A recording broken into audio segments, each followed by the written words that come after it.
Hey everyone, welcome to GameFace episode 156 on Sifted Games at sifted.net. I want to kick things off with an apology. Obviously the show is a little bit later this week. We usually record on Tuesdays and stream on Tuesdays. My birthday was on Tuesday, so I decided to take the day off, but I didn't really. I still ended up working a little bit, but I did spend some extra time playing games, and we're going to talk about some of that stuff on today's show. So we have a lot more topics than we've had in the last few weeks, so I don't want to spend too much time on the intro. Just a quick mention for those of you watching on YouTube, if you could please subscribe to us via Twitch Prime. The instructions are down in the description. Or if you're feeling especially generous, you can go to our Patreon and kick us a few bucks a month at patreon.com/sifted. So shows have been a little light in topics over the last couple weeks, but big games, but not a lot else. Yep, and I'm sure the couple extra days that we have for this episode probably helps a little bit, but we have a ton of topics, so we're going to kick straight to it and get right to the good stuff. We're going to start off with Kingdom Hearts 3. We talked about it last week, although Matt and I had not played a ton of the game. Both of us were 5-6-ish hours into it. People were wondering, and people have been asking me if I continued playing the game. I have. I have continued playing Kingdom Hearts 3. And I have to say, I like it. I like it. I think it is an extremely bloated game. I'm still skipping the cutscenes. Well, no, I'm not completely skipping them. Generally, what I've found with the game is you can watch the first 20 or 30 seconds of each cutscene and know what's happening. And you don't have to watch all the drivel that comes after that. Right. And generally, the drivel is driven by the characters that come from Square Enix. The Disney stuff I'm okay with. Like, nothing stops the Disney World stuff cold, like when the Organization 13 people show up. Yeah. And start babbling about crap. It's Disney fun, goofy, all this, like, chits and then some dude shows up in a hood. It's like, what the hell is... And then they start talking about this drivel, and I'm just like, I just skip it. So I still know what's going on. But getting back to what I was saying about the game being bloated, the cinematics are bloated badly. But the game itself is also very bloated. It's also interesting that, like, I find the different worlds are varying levels of quality in terms of the dialogue, editing, and production value. Like last week I was talking about a lot about how, like, there's weird pauses in the Hercules stuff, and like the cutscenes are really awkward, and Sora acts weird because they're doing the weird anime behavior comedy stuff. Yeah, and like it's not so much in the Toy Story world. It's all very well done. It's pretty much fine. And like I wonder if like individual Pixar groups or whoever have different say or veto power over the different sections of the game. It's very possible. Because there's only like one or two things in the Toy Story section where like I was like, okay, that was clearly a line that a Western character wouldn't say, that's translated from Japanese, but whatever. Like we're already here. They made it work. Tom Hanks' brother is doing his best. That's who that is. It sounds a lot like him. Is his younger brother. Wow, it sounds a lot like him. Not all voices are carried out that well, though. No, he's not. Well, that's the thing is like he's not quite as good as Tom Hanks, because Tom Hanks is Tom Hanks, but like Tom Hanks' voice is so hard to get a sound-alike for. I can see that. Because it's kind of got a nasally element to it. Tom Hanks doesn't sound like anybody else except, apparently, his sibling. His brother, yeah, which makes sense. So it makes sense, yeah. So I think like I found that like world to world, the quality varies. I'd agree with drastically, which is a very interesting thing, and I hope someone does a little behind-the-scenes questioning about that. But overall, like I like it. I do think it's bloated and kind of like it's full of...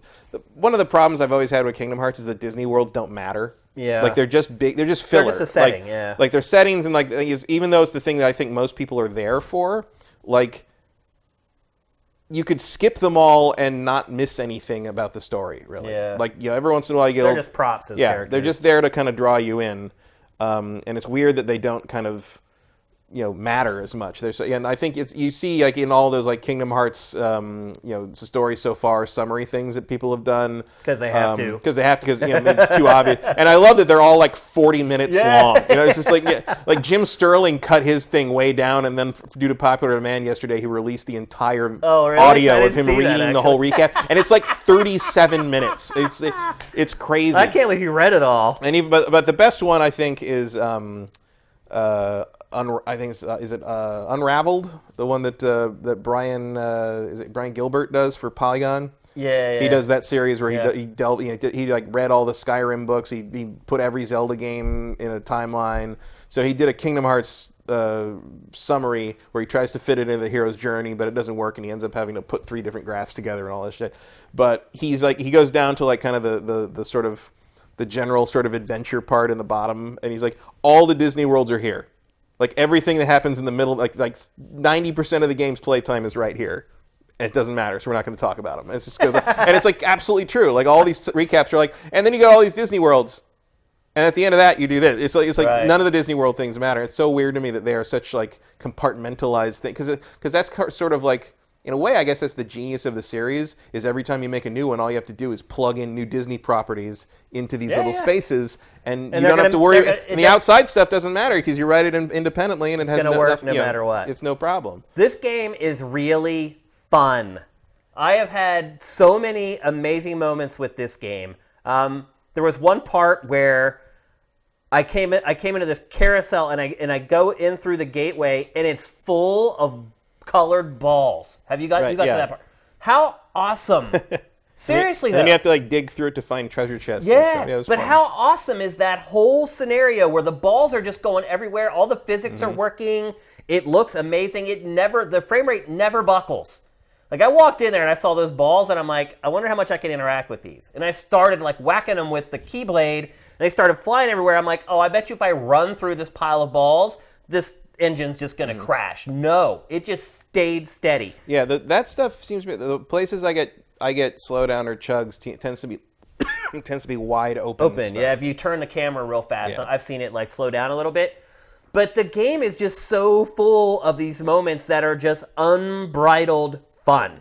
And it actually, to me, ends up getting dragged down by the story and the characters and the voice acting. And that's why the more I skip the cutscenes, the more I enjoy the game, because it just gets me back into playing it. And one thing I mentioned last week that I was concerned about, because we hadn't played a ton of it yet, was, okay, this is fun now, but can they sustain it? And they absolutely do. So the crazy attacks that you get where you hit triangle, they keep coming. New ones keep coming, because every time you go to a new world, a couple characters from that world join your party, and then that brings up the opportunity for more of those kind of over-the-top attacks. And like now that I'm really good at the game, you know, the battles are playing out way differently than they did before. I'm not hacking and slashing all the time anymore like I was before. I'm literally just triggering one crazy attack after another, and it's become more about managing those specials that you have and doing them in time and making sure you get to all of them before their timers run out, knowing how long it takes for each one to execute. So, okay, I know this one takes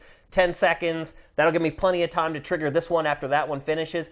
And kind of the whole way the game plays has shifted for me the further I've gotten into the game. And now I have Keyblades that are leveled up almost all the way, and that changes a ton of stuff as far as having to waste your time just hacking stuff over and over. I'm having a ton of fun with this game. Again, as long as I keep skipping the cinematics. Yeah, it's funny that I'm kind of the opposite, where I've mostly stopped using the triangle triggered thing. Oh, really? Because the game is so Easy, unbelievably easy. Yeah. That like you just whack X and you're there. And like, I mean, I'm not playing Kingdom Hearts as like a fucking Dark Souls challenge kind of thing. But even in terms of Kingdom Hearts normal, like this is astonishingly easy to me. And if there's I haven't played it on Proud. People have been playing on Proud, say that's also easy. Proud difficulty on Kingdom Hearts games tends to be a decent challenge, and then usually you have to wait for the final mix version to get critical, which is like the super hard mode. Right. So I have no doubt that will happen. There'll be a final mix update at some point for this game, I'm sure. So, but I don't really mind that it's super. I mean, I'm not playing Kingdom Hearts to test my mettle as a gamer or anything.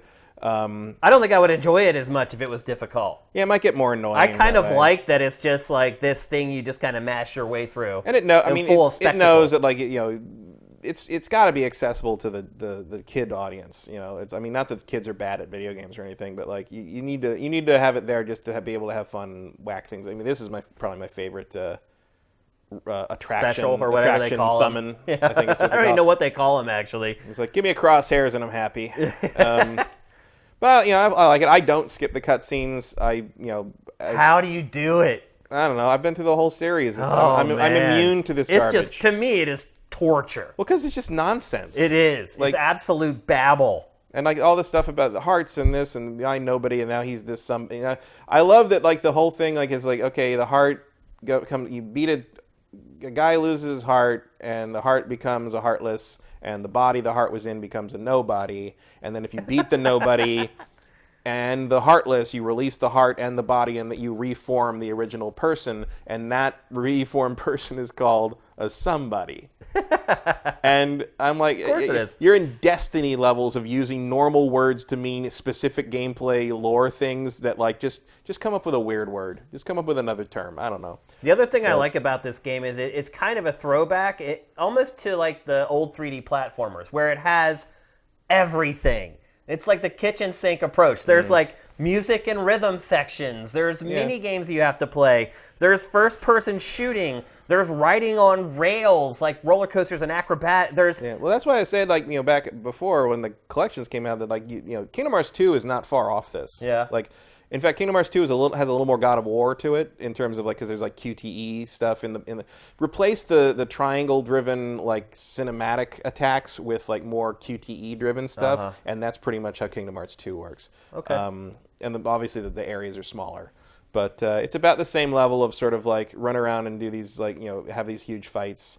Obviously, there's more enemies going on in this game because you have a lot more space and a lot more power to work with. But like if you like this game, you'd probably like Kingdom Hearts 2. Huh. Interesting. It's the closest. I tried Kingdom Hearts 2.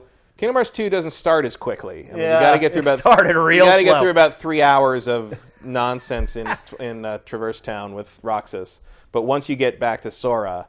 And you get going to Disney World, it's all pretty good. And then the Pirates of the Caribbean level's pretty cool, and Tron's pretty cool. I mean, I got a weakness for Tron in general, but like me too. If you like this much, I would say go back and give Kingdom Hearts 2 another shot when you get a chance. Not that we have a chance. Have a lot of time to go back and play old stuff of that. It does not work again. out for us, unfortunately. This game is bittersweet to me because I feel like even if somebody like you or I was on this development team for a year and a half, I feel like we could have made this game literally near a Game of the Year contender. Mm-hmm.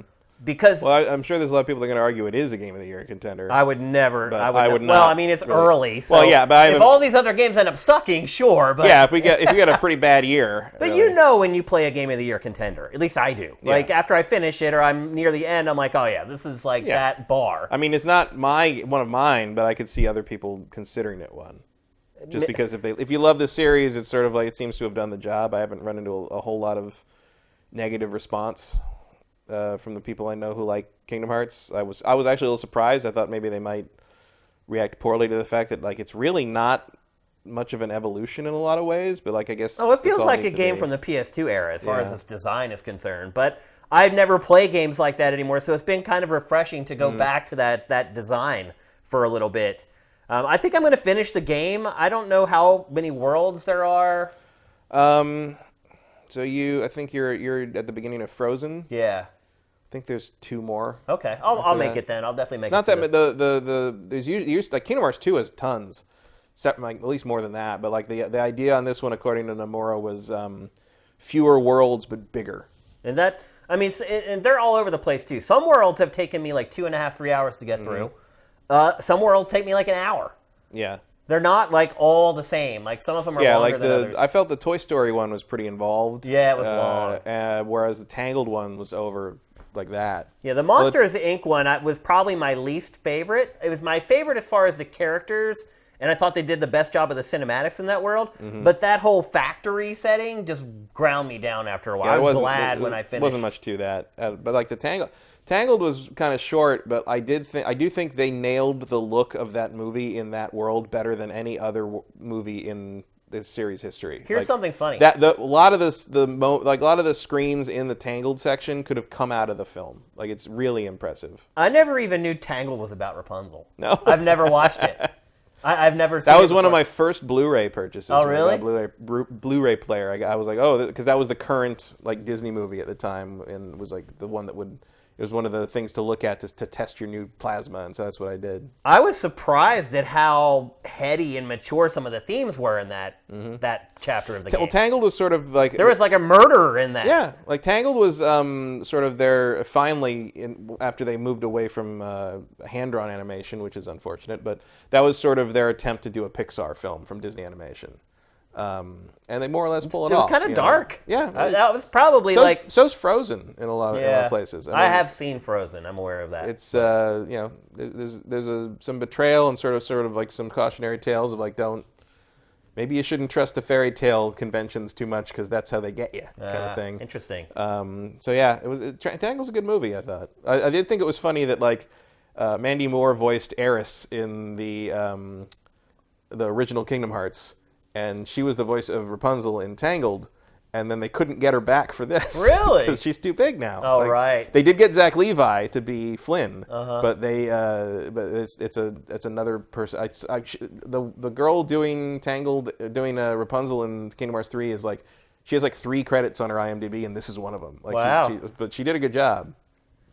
So, yeah, I don't know. There's a couple of weird missing voices here and there. Yeah. Overall, though, the voice work itself is okay. It's how it's implemented, I think, is the bigger issue. Yeah.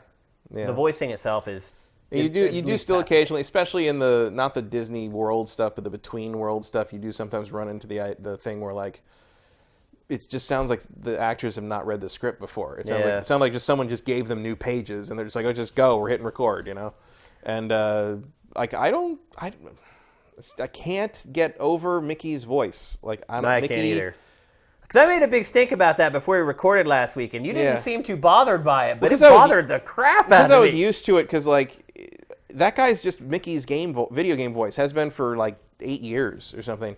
And I guess I'm just used to it. But then after you said that, I kept thinking about it every time he was in the game, and I'm like, yeah, it just doesn't. It's not. It's weird. You can just tell it's some guy manipulating his voice to sound like Mickey Mouse. Yeah, well, I mean, nobody sounds like Mickey Mouse, but like, there's a way. But the guy who voiced him before, it didn't sound like it was a grown adult man also the guy throwing his voice. Well, also there's somebody who does it for like the cartoons now and stuff, and he sounds much more like the traditional Mickey. This just sounds like someone kind of trying to do a half-assed falsetto. Yeah. And I don't know.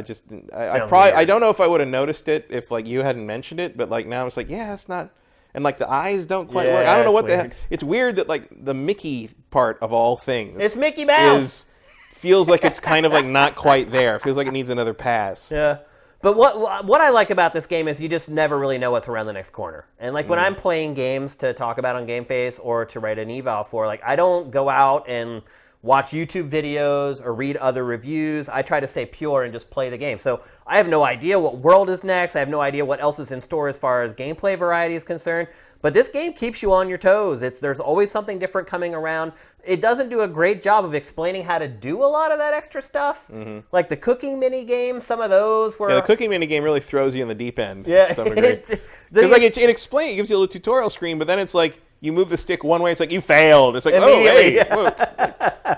But once you get your handle on that stuff, like it's just incredibly varied, incredibly polished, and most importantly, it is just fun. Like all those special attacks that you get to pull off, they're all fun to use. And as you use them more, you learn how to get more effective with them as well, because you learn that like at the first part of the attack, like what it's capable of, and then how you need to use the finish of the attack.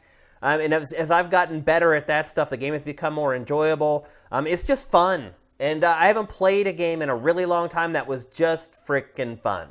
And there's just moment after moment in this that are just filled with wonder. Like, many times I finish a section of the game and I put the controller down and smile. And I have not done that with a game in a really long time. So it does have kind of that special sauce that a lot of games don't have. And I never dreamed I would enjoy this game as much as I have. I have been more than pleasantly surprised by it. So... Yeah, I mean, I like it. I was hoping that it would maybe push the envelope a little bit more in terms of level design and kind of game ideas in comparison to the previous games. But just sort of more of the same with a power boost is also okay. Yeah.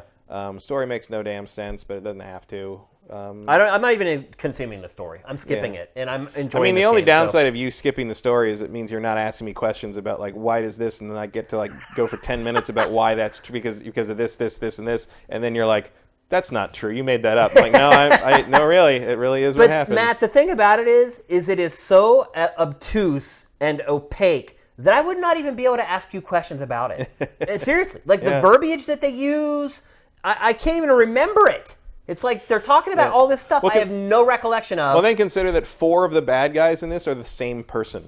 Right. So there you go. There's Xehanort and young Xehanort and Ansem. Not Ansem the Wise. Ansem and Ansem the Wise are 2 different characters who are not related to each other. Yeah. And Xemnas, Xemnas, Ansem, young pretty boy Ansem, young Xehanort, and Xehanort are all the same person who are using time travel because they don't have enough people they can count on to fill out the Organization 13 to create the Dark Shards to bring back the Keyblade. Not the Keyblade with the Greek letter key, which is actually pronounced Kai. Right. But like they call it Keyblade. So that's all from Birth by Sleep. So he starts using himself through time to time travel to get. So if you can't trust other people, you just go through time and get other versions of yourself because presumably you're not going to betray yourself. So that's why he's got so many versions of himself in this thing. And you just perfectly illustrated why I skipped the cutscenes. Why I skipped the cutscenes. And that's all. I mean, that's just like the premise. Like you're not even into like what Kingdom Hearts 3 is about at that point. Yeah. I don't even care. I'm enjoying it without all that stuff. So I also enjoyed like there was a thing where because some of the backstory on how the Keyblade, Kai Blade works, the X Blade, whatever you want to call it, how that works. You have to dig into that mobile game, and like. When you load it, like they updated it so that when you load it up now, because if you're discovering the game because you're playing Kingdom Hearts 3, it says like, hey, welcome. Like the stuff that ties into Kingdom Hearts 3 starts at story quest like 264 or something like that. It's like, what? Like how? And it's like a mobile game, so like the quests are like 1 second long or whatever. It's like these stupid little things, and then you have to probably wait like 5 minutes. I haven't played it. You probably have to wait like 5 minutes for like your bar to recharge and you can do story quest number 2, Right. But like I love that like the relevant stuff is over 200 things into this stupid mobile game. It's so emblematic of the series. Also, I learned that I've been saying the 358 Days game's title wrong for years. What is it? Apparently it's 358 Days over 2. Even though the logo is written as 358 over 2 days. Right. But the way it's presented, I guess, is 358 days over 2. Whatever. You know what? I'm even enjoying the gummy ship stuff. Now that I've upgraded my ship and learned how to like build it. Yeah, I still don't understand why that's in the series. Like the gummy ship is a giant question mark to me from the very beginning of the series. But this one is at least kind of a serviceable like fly around and blow stuff up in a slightly open area thing. I mean, it's a shmup, basically. Yeah, well, it's better than like the old ones were like these annoying sort of like, shoot 'em up scrolling levels and like, you never, it was just like fighting like indeterminate like blobs of things. And like that's still sort of there, but at least you're flying through like areas and there's like well, now when you asteroids go to land and things on are a new blowing planet, up. And you like, fight a boss before you land. Yeah, that does happen a lot. And I've had to like lose and then go back and tweak my ship and I then love that come there's back like and fight it again. There's like the treasure spheres you can get. Those are like they're visual replicas of the map sphere from Treasure Planet. Oh, wow. Which is a movie that just doesn't get referenced because it was the biggest bomb in the history of film for about 2 years. Yeah. Which I actually like Treasure Planet a lot. I've never watched. It's an underrated Disney movie. And I don't even like Treasure Island as a story for the most part, but I think that one was pretty good. But it lost something like $150 million.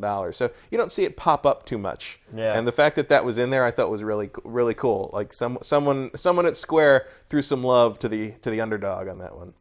This game illustrates why, before you ever evaluate a game or review it, you have to finish the game.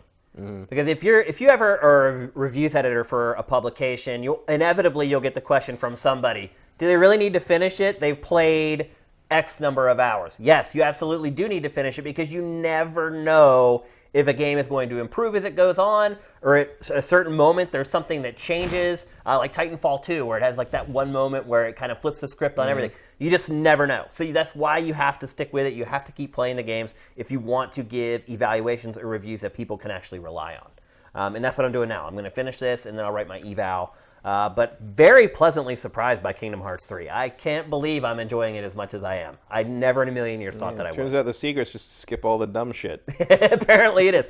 And again, like I think somebody could come in there and clean this game up and make it like one of the best games ever. Yeah, I mean, it'd still be hard working with what you're working with, but there's probably you a can clean way up the cinematics. I mean, streamline there's everything, make it just no matter what kind of nonsense you're spouting, if you say it with enough conviction, you can usually get away with just about anything. Yeah, and like that's true. The problem with a lot of the Kingdom Hearts 3 cutscenes in terms of kind of the lore building is there's so much dead space between stuff. It gives you too much time to think about what was just said. Yeah, and you're like, that's not a thing. And then the response invariably has almost nothing to do with what was previously said. So it just continues to sort of steamroll to this point where you're like, just get me to the next thing. That's pretty much how I feel about it. Just get me to the next gameplay section. I can't wait to see what it is. I can't wait to see how it incorporates the characters from this world. Mm-hmm. I wish some of those party members would stick with you after you leave their world, because some of the attacks that you get with them are some of the best in the game. Yeah, the one thing like that did bug me was when Rapunzel leaves the party because of the completion of the story mode. There's points in the world where she uses her hair to swing across these gaps. Yeah. And if you're going back for the treasure chests and the Mickey emblems, how do you do it? Well, you have to come from the other side, and by that point you have a super jump that lets you sort of get past it from the back. You go through it kind of backwards. Okay. But I didn't doing the swinging and stuff the first time, I didn't understand how the level kind of fit together. Yeah. So it took a lot of trial, and I just kept coming to wait, I can't swing, I can't glide. I mean, eventually, what am I going to do? Yeah. Eventually, I think you get enough jumping and gliding abilities that you could probably just hop across that gap however you want to do it. That's a big gap. But I like to finish them before I move on to the next thing, and I was like, so I just sort of figured out if I come back the other way. But there's a certain point it's also kind of a problem where it's you never get to see that special attack again. Yeah. Because there's a special attack where she wraps you up and swings you around. That's what I'm talking about. I wish you could some of that stuff carried over, but at the same time, when I do get to that next world, I'm almost always there's pleasant. a new one there. And it's cool. I'm really, really enjoying Kingdom Hearts 3. Never thought I would. So if any of you guys are out there and you're like me and you've not liked Kingdom Hearts forever,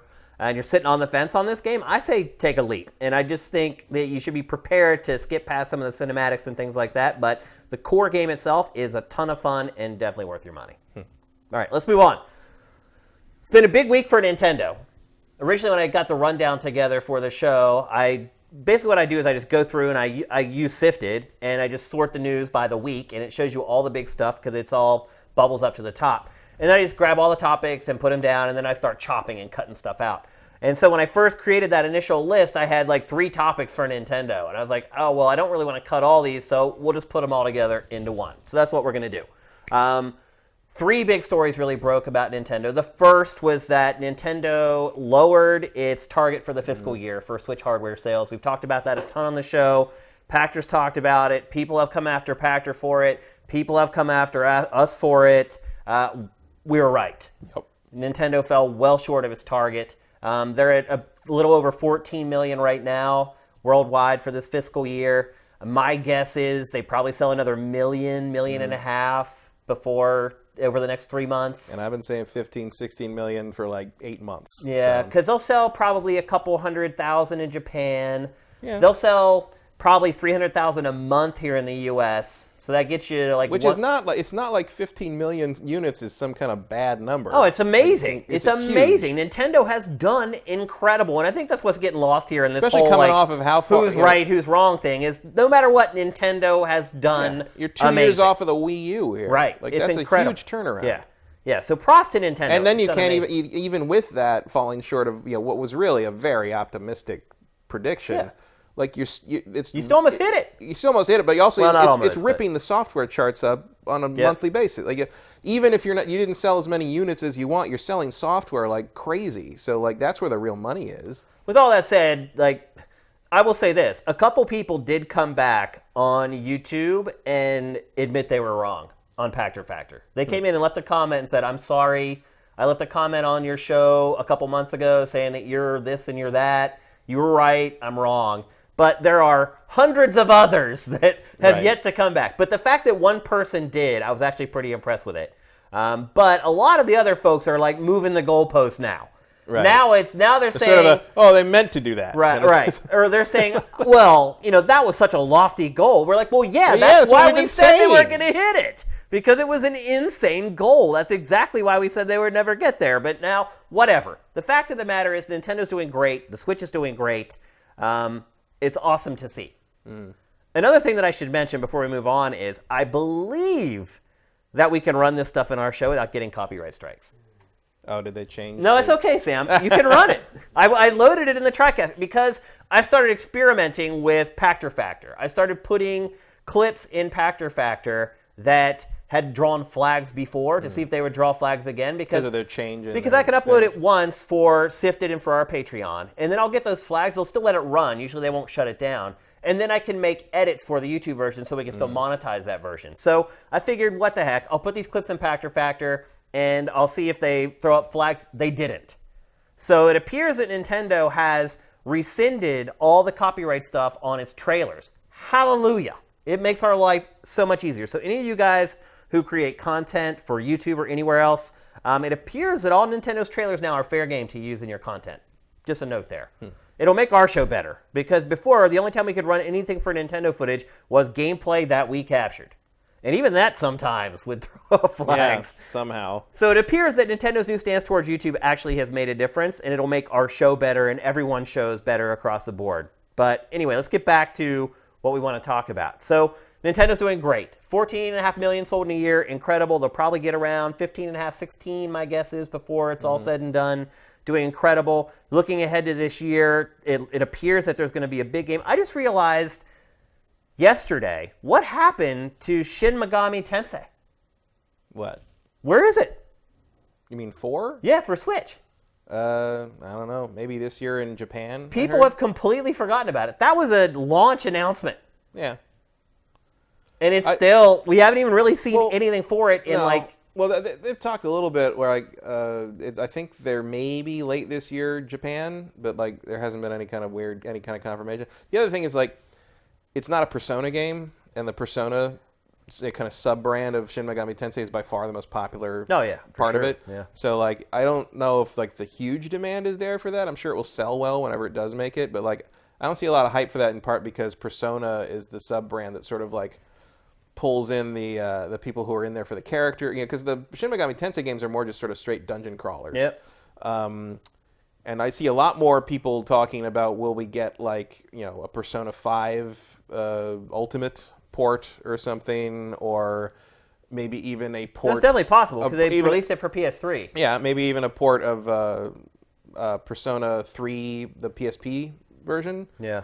Which I think would be a pretty good choice, because bringing that game, I think it'd be a pretty good choice to bring all the Persona 3 and 4 forward from the Sony handhelds to the Switch, just to make sure that they don't get kind of lost into history, know? Because I feel like if you put them on the Nintendo system, they'll have an opportunity to sort of move forward in the generation. Yeah, I mean, really, for sure. I mean, just in terms of a preservation point of view, I'd rather have these things sort of establish some sort of foothold on a Nintendo mainstream system rather than these Sony handhelds that are going to continually sort of vanish into the ether, especially as those systems break down. Yeah. So I would think I don't know if Atlas is into that or anything, but I think it'd be pretty cool to see Persona 3 portable and Persona 4 Golden and maybe a PS5 Ultimate version all come to the Switch over the course. I would not be shocked. I mean, put that stuff on there. No one's going to question anything about Shin Megami Tensei 4 because they're happy. It's still weird though. Where is it? I don't know. I probably would have, when they first showed that first direct, I probably would have thought we'd see that before that Travis Strikes Again game. Yeah, absolutely. The Travis Strikes Again game sounded like it wasn't even started. But there's been tons of games that have been announced and released since we first saw that teaser trailer. Or Fire Emblem. Yeah, it's going to come too. So. I don't know. I would be surprised if we didn't hear something about Shin Megami Tensei 4 this year. Yep. So now we've patted Nintendo on the back. Let's talk about some other stuff. There's been some confusing reports about a Switch hardware revision, which is something that Pactor has beat the drum on over and over again. So Nintendo's president said that no, there's not going to be a revision. We're definitely not going to create a handheld-only version of the Switch. So we were like, okay, well, that's put to rest. And then literally 3 days later, Nikkei in Japan, Japan's most respected and trusted newspaper, reports that, oh yeah, absolutely, this revised Switch is coming.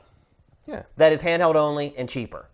So who do you think is right? And why would Nintendo's president pour water on that idea. Because they still got the remainder of the quarter to sell Switches to hit that target. Did you see that Nintendo today, I think in an attempt to get the push to that number, is if you buy a Switch now, you get $35 in eShop credit. And I have a feeling that that's one of Nintendo's attempts They're to try still to trying to hit target. that 17 million target. I mean, that was The one that they just revised. That was their revised Right, was right. 17, and I think that's still a little optimistic, but doable if they can get enough hype whipped up. It needed something like this to do it. Yeah, and so, but like, you don't want to give away that there's another SKU coming later in the year, because there's inevitably going to be some people who are like, oh, I'm just going to wait for that. Yeah. And so I can see why they would want to, not acknowledge any kind of new revision. But of course, Nikkei is not under any kind of. And it's almost always right. Yeah. If Nikkei says it, I pretty much believe it. Yeah, I do too. So we'll see. I mean, Nikkei was like coming soon, this year. Like that seemed like because I was thinking, oh, it could be like a fall thing, like something for like the holidays. That sounded more like, hey, this might be hitting like E3, like Shadow Drop Yeah. type stuff. Yeah. Yeah. Which would be huge. Pachters said it better than I ever could, but that could just be a complete game changer. If you lower that barrier of entry, I think 150, no way. 200, probably not.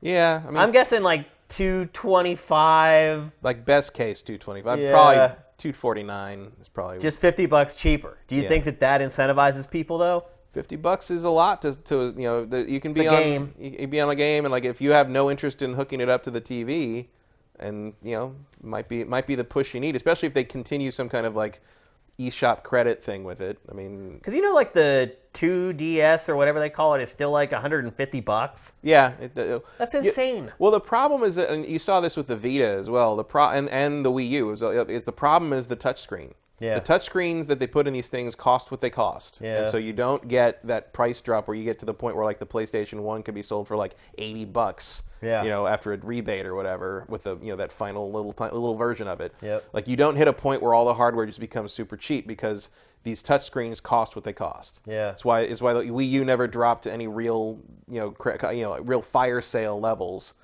because that gamepad costs a lot to make, and it never really got any cheaper.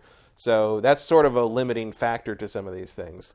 A lot of people have said, oh, there are games that you would not be able to play on the handheld version. There are like 2 of them. Yeah, there's a few. And they're games that were not gigantic sellers and have huge audiences that would kind of cut those people off. It was like 1-2 Switch, which is terrible. And well, I mean, you could still, if they have the ability to remove the Joy-Cons, you could still play it like sitting on the table. Do you think that this model would have the ability to remove the Joy-Cons, though? I would think so. Really? Yeah, I don't. I think it would they'd just be built into the handheld. That would be an interesting.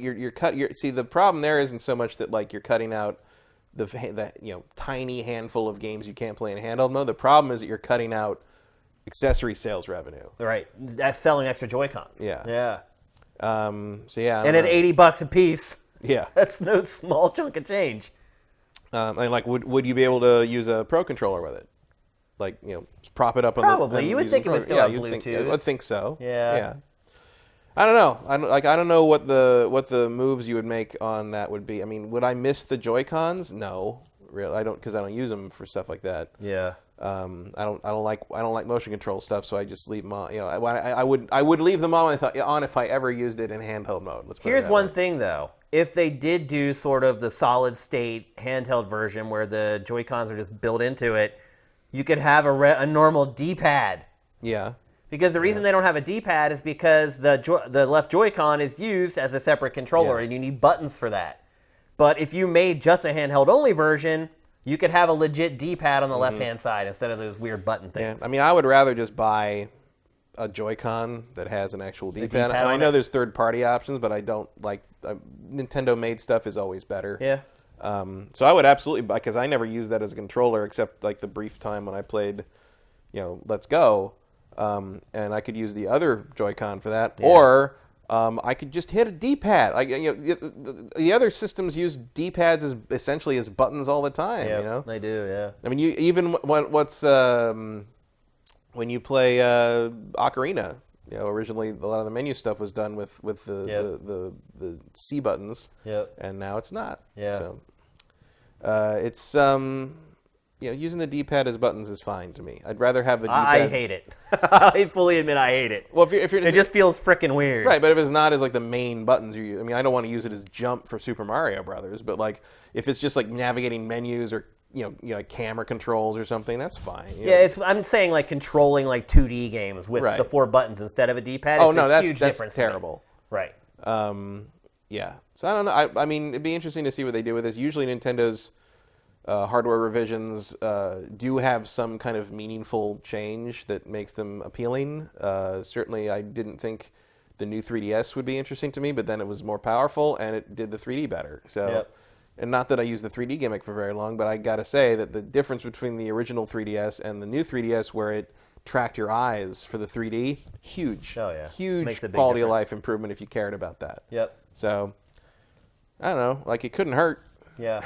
Like, more options is always good. Absolutely. And then the third big story from Nintendo, and to me this is the craziest of them all from this week, is that Microsoft has released a development kit for Xbox Live that makes it functional with Nintendo Switch. And so it's a possibility that when they say Xbox Anywhere, they mean anywhere. And so what? Give me a percentage chance of that happening. I'll give it like a 30%. Really? Chance. Yeah. 30%. I feel like I think Microsoft is kind of hot to really spread this thing as this Anywhere thing. They are, they've renamed themselves Xbox Game Studios. Yeah. As long as you're okay to have the Xbox branding on something, it sounds like they're willing to put the thing on your platform. And they've already shown in the last year or so very little interest in directly competing with Nintendo. Like, they clearly don't consider Nintendo to be their a threat. They've worked with Nintendo for years. Yeah. Ever since, I mean, if you look back to when Rare was first purchased by Microsoft, Microsoft allowed Rare to make games for Nintendo handhelds. Yeah. And like, really, like, is there a better way to win over kind of the Nintendo fan base if, like, you announce that Xbox Anywhere is coming to Xbox Live's coming to Switch, and you can do this, and this with it. Oh, and the same day that comes out, Banjo-Kazooie is going into Smash Brothers. Right. That would be welcome home. Ba-bam. It's Absolutely. like, like, I'm not saying that's going to happen, but I'm saying if I ran Microsoft, if I wanted to do this, that would be my goodwill, like my olive branch would be like, here's a character you've wanted in Smash Brothers forever, and and here's this new service we're going to do. We're not like trying to replace anything. We're just. I mean, look, we just want to offer an option. We're looking at Nintendo Online with the voice chat there right now. There is no doubt that Xbox Live would make the Switch platform far better. Massive game changer. Massive game changer immediately. And Nintendo doesn't have to do it.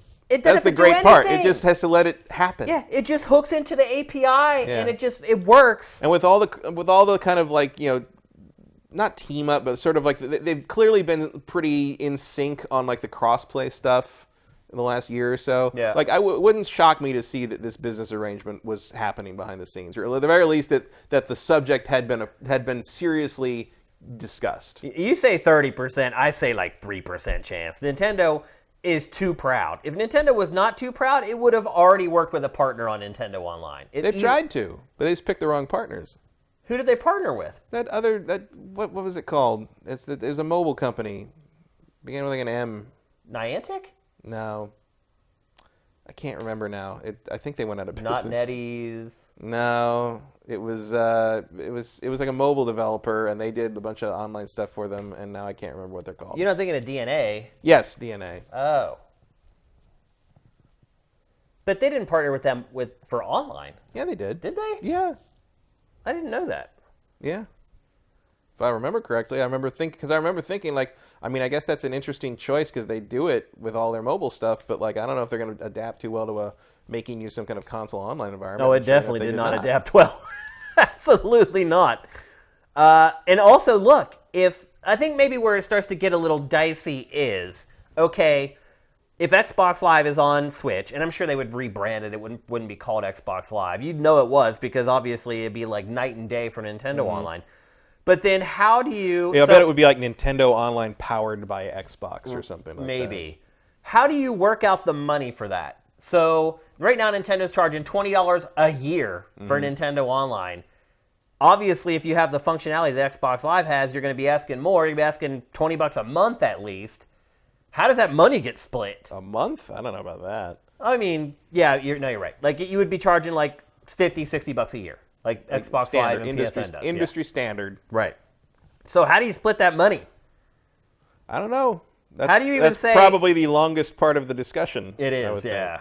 And that's where I think things start to get muddy and where I think Nintendo wants the money, but if you're Microsoft, you're just like, well, you're who else giving is us some gonna of do that it, because we're helping you generate a ton of cash now that you weren't generating before. And you start thinking about, okay, well, what if game sales go up from what they were on the eShop now that you're using Xbox Live? What if all of a sudden your game sales double because people can find stuff more easily and it's better filtered and all that stuff? How do you monetize that? How do you figure out the dollar amount, the cut that Microsoft gets for that? You know, well, then like you're also sort of like over this weird barrel where so now it's time for the next Nintendo system, right? Right. Does Xbox do that for that too? Do you have to renegotiate that deal? Does that mean you're beholden to Microsoft forever to get your online to work properly because you've never decided to make it a priority internally? And if there's a problem, who solves the problem? Is it on Nintendo? Is it on Microsoft? And all this stuff adds up to me thinking there's no chance this ever happens. It's I think it's a pretty good idea, which is why I have my percentage relatively high for something that would be that kind of like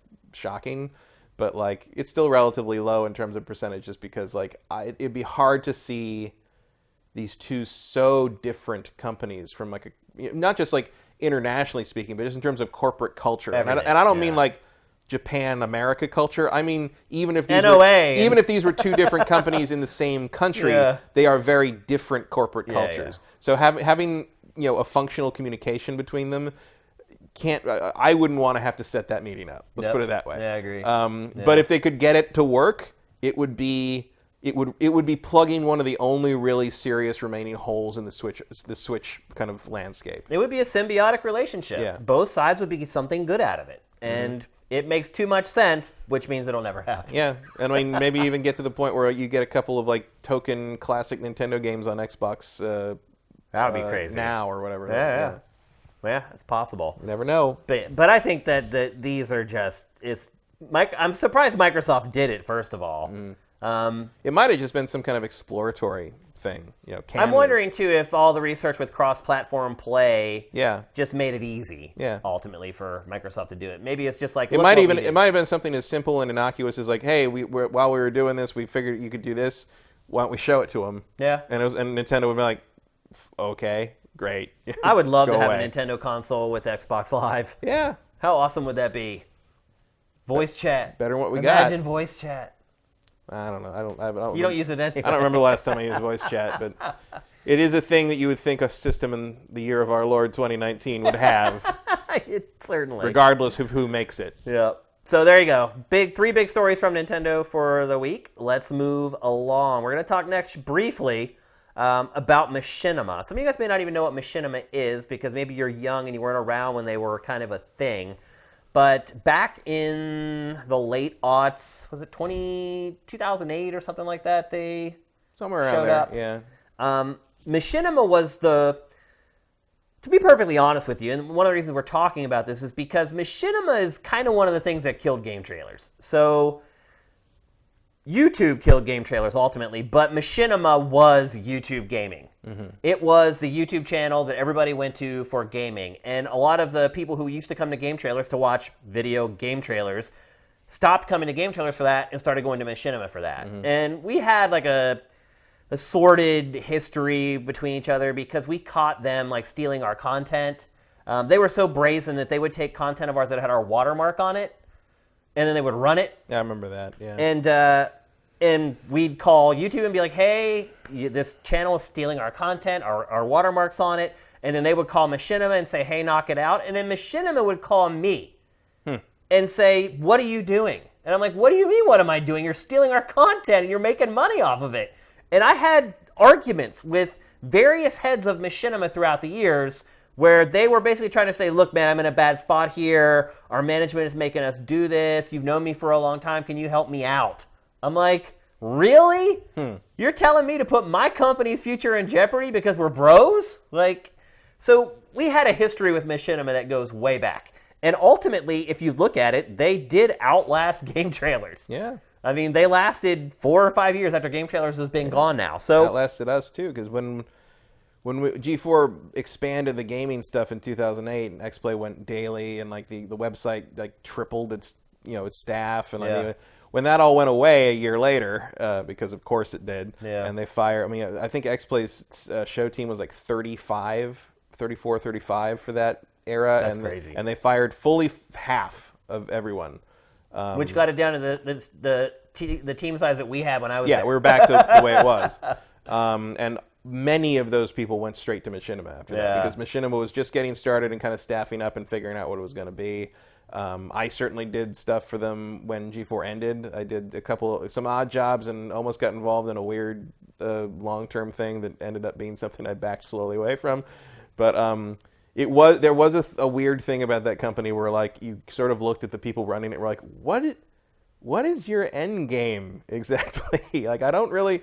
It changed identities so many times over the years. It was purchased 3 times, I believe. Yeah. And look, I have had tons of friends work there. Oh yeah. You, Albert Iskander, he used to work with us at G4. A ton of people have. Joel Rubin have worked. Yeah, have worked there. Who I think was still there until they shut down. Maybe. I saw him at their party at E3. I think he was still there. So I knew a lot of people who have gone through that company. Yeah. And I do not know a single person who ever had a good thing to say about it. No, not one. Not so much. Not one. Bruce Green and those guys all I don't came think out. I know him. They were like the most popular show on there for a while. Like for a while, my friends our age who had kids, and those kids were getting like kind of the 8, 9, 10 range, years and years ago. They thought I was cool because I knew Bruce Green and those guys from Machinima. Like, they were the only thing they watched. So they did have some cultural zeitgeist like credibility for quite a while. Yeah. And the reason I wanted to bring this up is not to like say na or anything like that. It's because I wanted to talk about MCNs, or multi-channel networks, and that's what Machinima is or was. And it's what I think it's what it became and sort of settled on for the longest time. I think it was the first MCN, to be honest with you.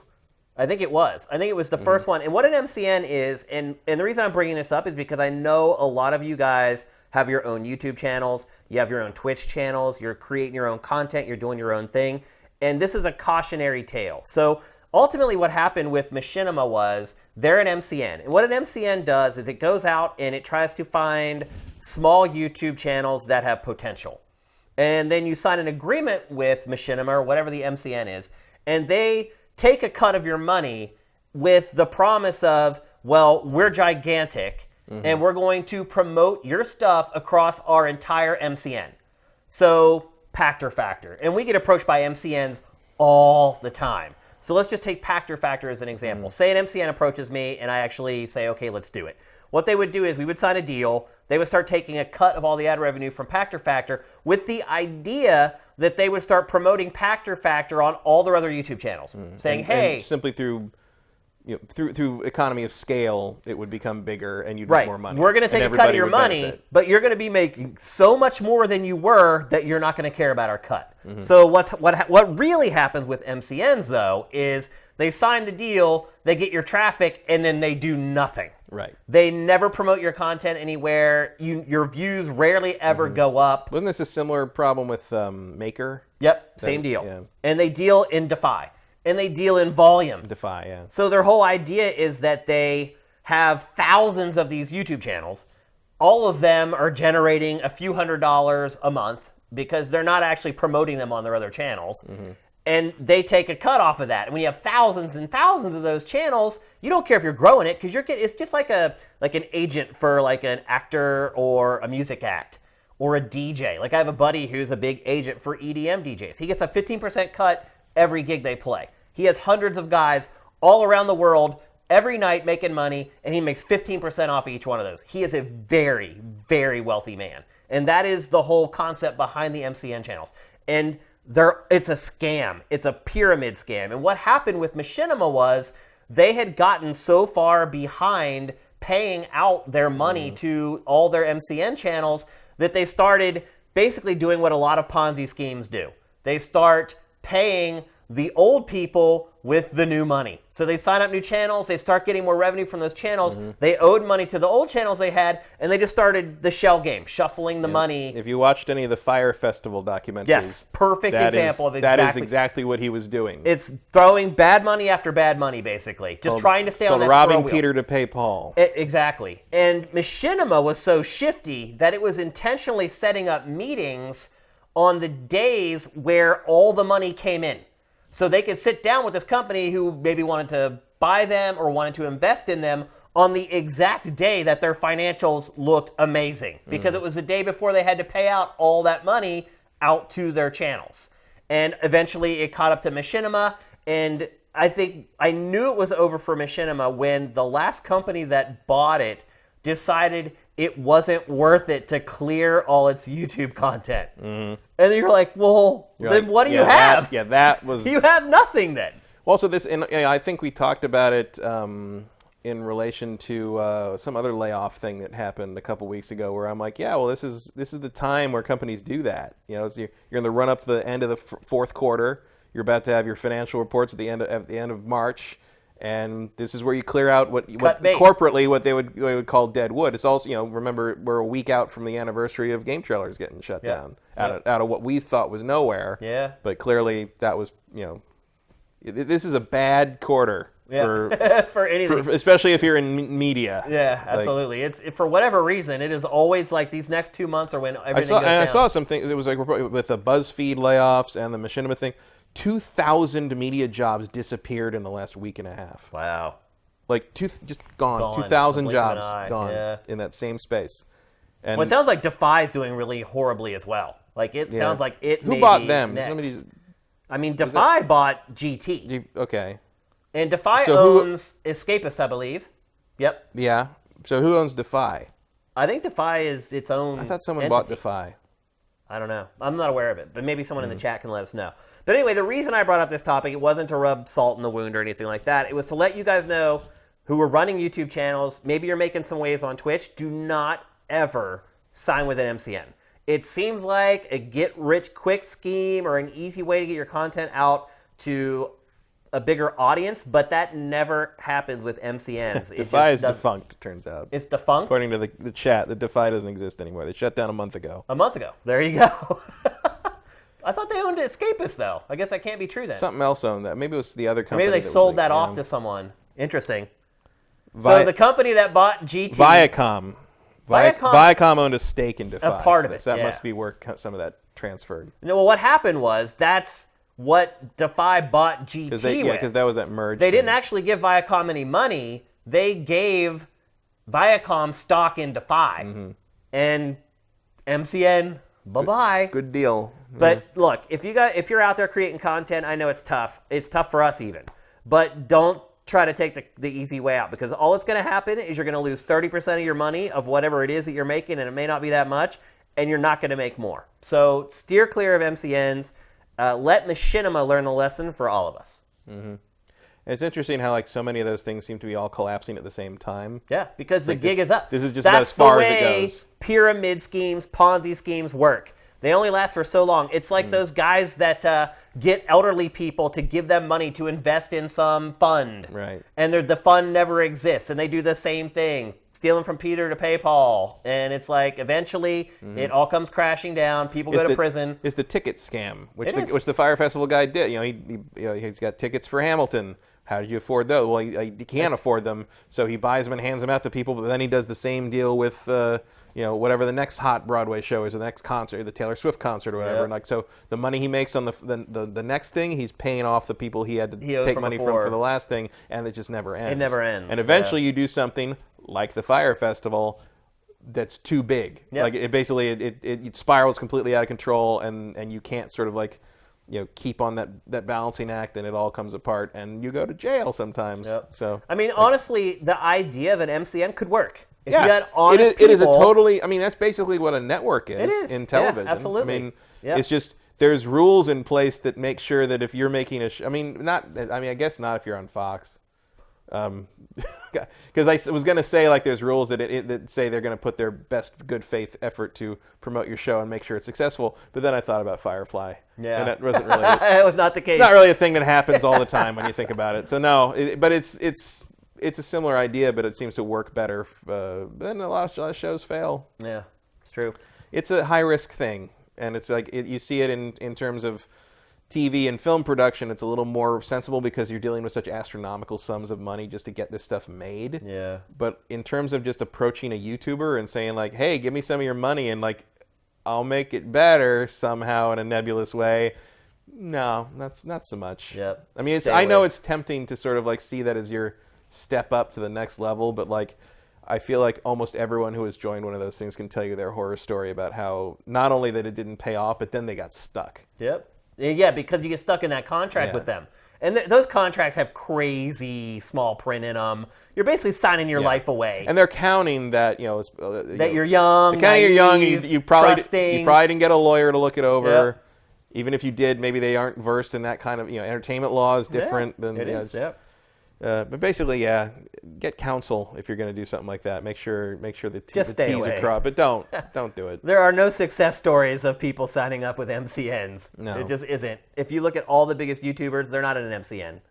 They could start their own MCN, to be honest. PewDiePie could start his own MCN. PewDiePie or Ninja could definitely start something Absolutely. like that. And if they do it, maybe it's worth looking into.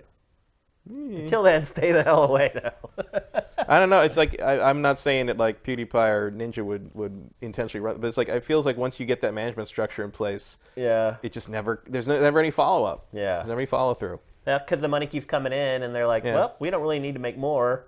Yeah, and who cares? And we don't care if you do. It's not like these people are going to stop making content because it's their lifeblood. That's what they do. So. Yeah. All right, let's move on. It's not a nice world. It's really not. I mean, it's the real world. Yeah. A lot of kids. True story. Yeah, I mean, a lot of people that play games are young, and lucky for them, they don't have to deal with the real world yet. So. Yeah. But our audience, mostly, if not 100% adults. And I know a lot of you guys are out there trying to do your thing and just want to send up a flag of caution if that's the case. Let's move. Smosh. That was one of the things I was trying to remember. Yeah. Remember, they were huge. They were so huge. They're and now still big, I They're think. Pretty big. I mean, but it's like I never hear people talk about them anymore. Yeah. It used to be like Smosh was like the thing. You see Smosh today, and now it's just like I haven't thought of them in so long that I forgot their name. It seems like they've been replaced by Rooster Teeth. Yeah. Now it seems to me Rooster Teeth is the big Rooster one. Teeth survived, and like some of the surviving machinima people, a few machinima people who didn't get fired are being kind of shunted over to Rooster Teeth. There are a couple XGT folks at Rooster Teeth. Yeah. And we'll see what happens. I mean, machinima for like the last year or so was trying to get into like actual like production work, scripted content, like go off the internet, like real stuff. So. Doesn't make a ton of sense if you think about no, their but brand. like I think the brand has always struggled for identity. Well, yeah, because they were machinima, right? But they weren't really doing much. Making any machinima, yeah. I mean, that's what's kind of started the whole thing. Yeah. Like the red versus blue stuff was like a big part of it, but ultimately they were just another outlet covering tech and games. Well, because machinima is hard to make. It is, yeah. Like that's a very difficult thing. How many times did we have senior producers have us try to do machinima? Yeah. And we just be like, that's a terrible idea. Like just the sunk time on it, it doesn't end up, making You it were the most successful with it. Yeah, with the Splinter Cell thing. Yep. Yeah. But the part of the reason was that like it was so easy. Like we didn't really have to do it. Easy. And the one of the things that kind of sunk that eventually was like we'd done the early Splinter Cell co-op theater things were me and Paul Bonanno, producer Paul Bonanno, playing Splinter Cell Chaos Theory in co-op. And just seeing what happened, and then like coming up with funny stuff while we were doing it, and then like when we got it done, he'd go through the footage and then he'd write like more of a script because he knew what had happened and what the old quirks had happened, when we got killed and when the things happened, and he would just sort of like string it all together into a script, and then we just sort of like do it. Yeah. And then later when they started trying to like we'd gotten a certain number in, that didn't work anymore. We'd done all the maps, we'd done everything there was to do, and so we had to keep coming up with like new situations or new ways to add things in. We started popping in live actors, and it just kind of spiraled into this thing that wasn't what it was anymore. Are those on YouTube? You can find most of them on YouTube. You should go check these out, man. Matt and Paul, another good friend of ours. Paul was the. They were Bob and writer. Steve, right? Bob and Steve, yeah. And What would they search for on YouTube to find them? Splinter Cell Co-op or Bob and Steve usually. You'll find them. Like there's usually compilations really or something. funny. They're not that hard to find. Ubisoft loved them. Like I bet they thought that was great. Well, that's what they were looking for back then. And I was Steve, and Jason Chung was Bob. Yep. And Paul produced everything, and it was really. I mean, it took him weeks to do each one. They were You can very tell, intensive. It paid off. But really some of good. that stuff. I mean, we improvised a fair amount of it in the booth, but like a lot of it was Paul just writing stuff, and it was easy. We just read it and you're done. Check them out. They're really fun. One of my favorite things someone did was they took one of the Grabnar the Wanderer thing where Bob decides he's going to be called Thorax the Impaler, Yeah, I remember and that. they took the audio and they put it over Full Metal Alchemist footage, and it totally worked. Like it just absolutely What? fit. Like I don't know much about Full Metal Alchemist, but I guess like one of the characters is like constantly sort of put upon, and the other guy was like this fancy like leader guy, and like it just all fit. It was very good. And it got pulled down, of course, for like copyright strike or whatever. But for a while, it was wonderful. Yep. Check it out. Find it on YouTube. It's worth it. All right, let's move on. We're going to talk next about Anthem. So Matt talked about Anthem last week. I had not got a chance to play it. I was not one of the lucky ones in the early beta. However, now I feel You were a like, lucky one who still had $60 in your pocket. Well, no, I think I'm the lucky one because I played it this past weekend, and all the problems you talked about are gone. Oh yeah. Yeah, I loved Anthem. I loved it. I loved it. I played it all weekend. I played everything. You played on PS4? Yeah, I played all the single-player stuff that you could play. So I played all the missions.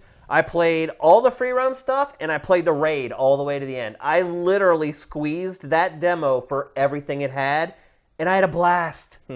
I love it. I wonder if, because you're playing at 1080p, I wonder if it runs better because it's Possible. downsampling.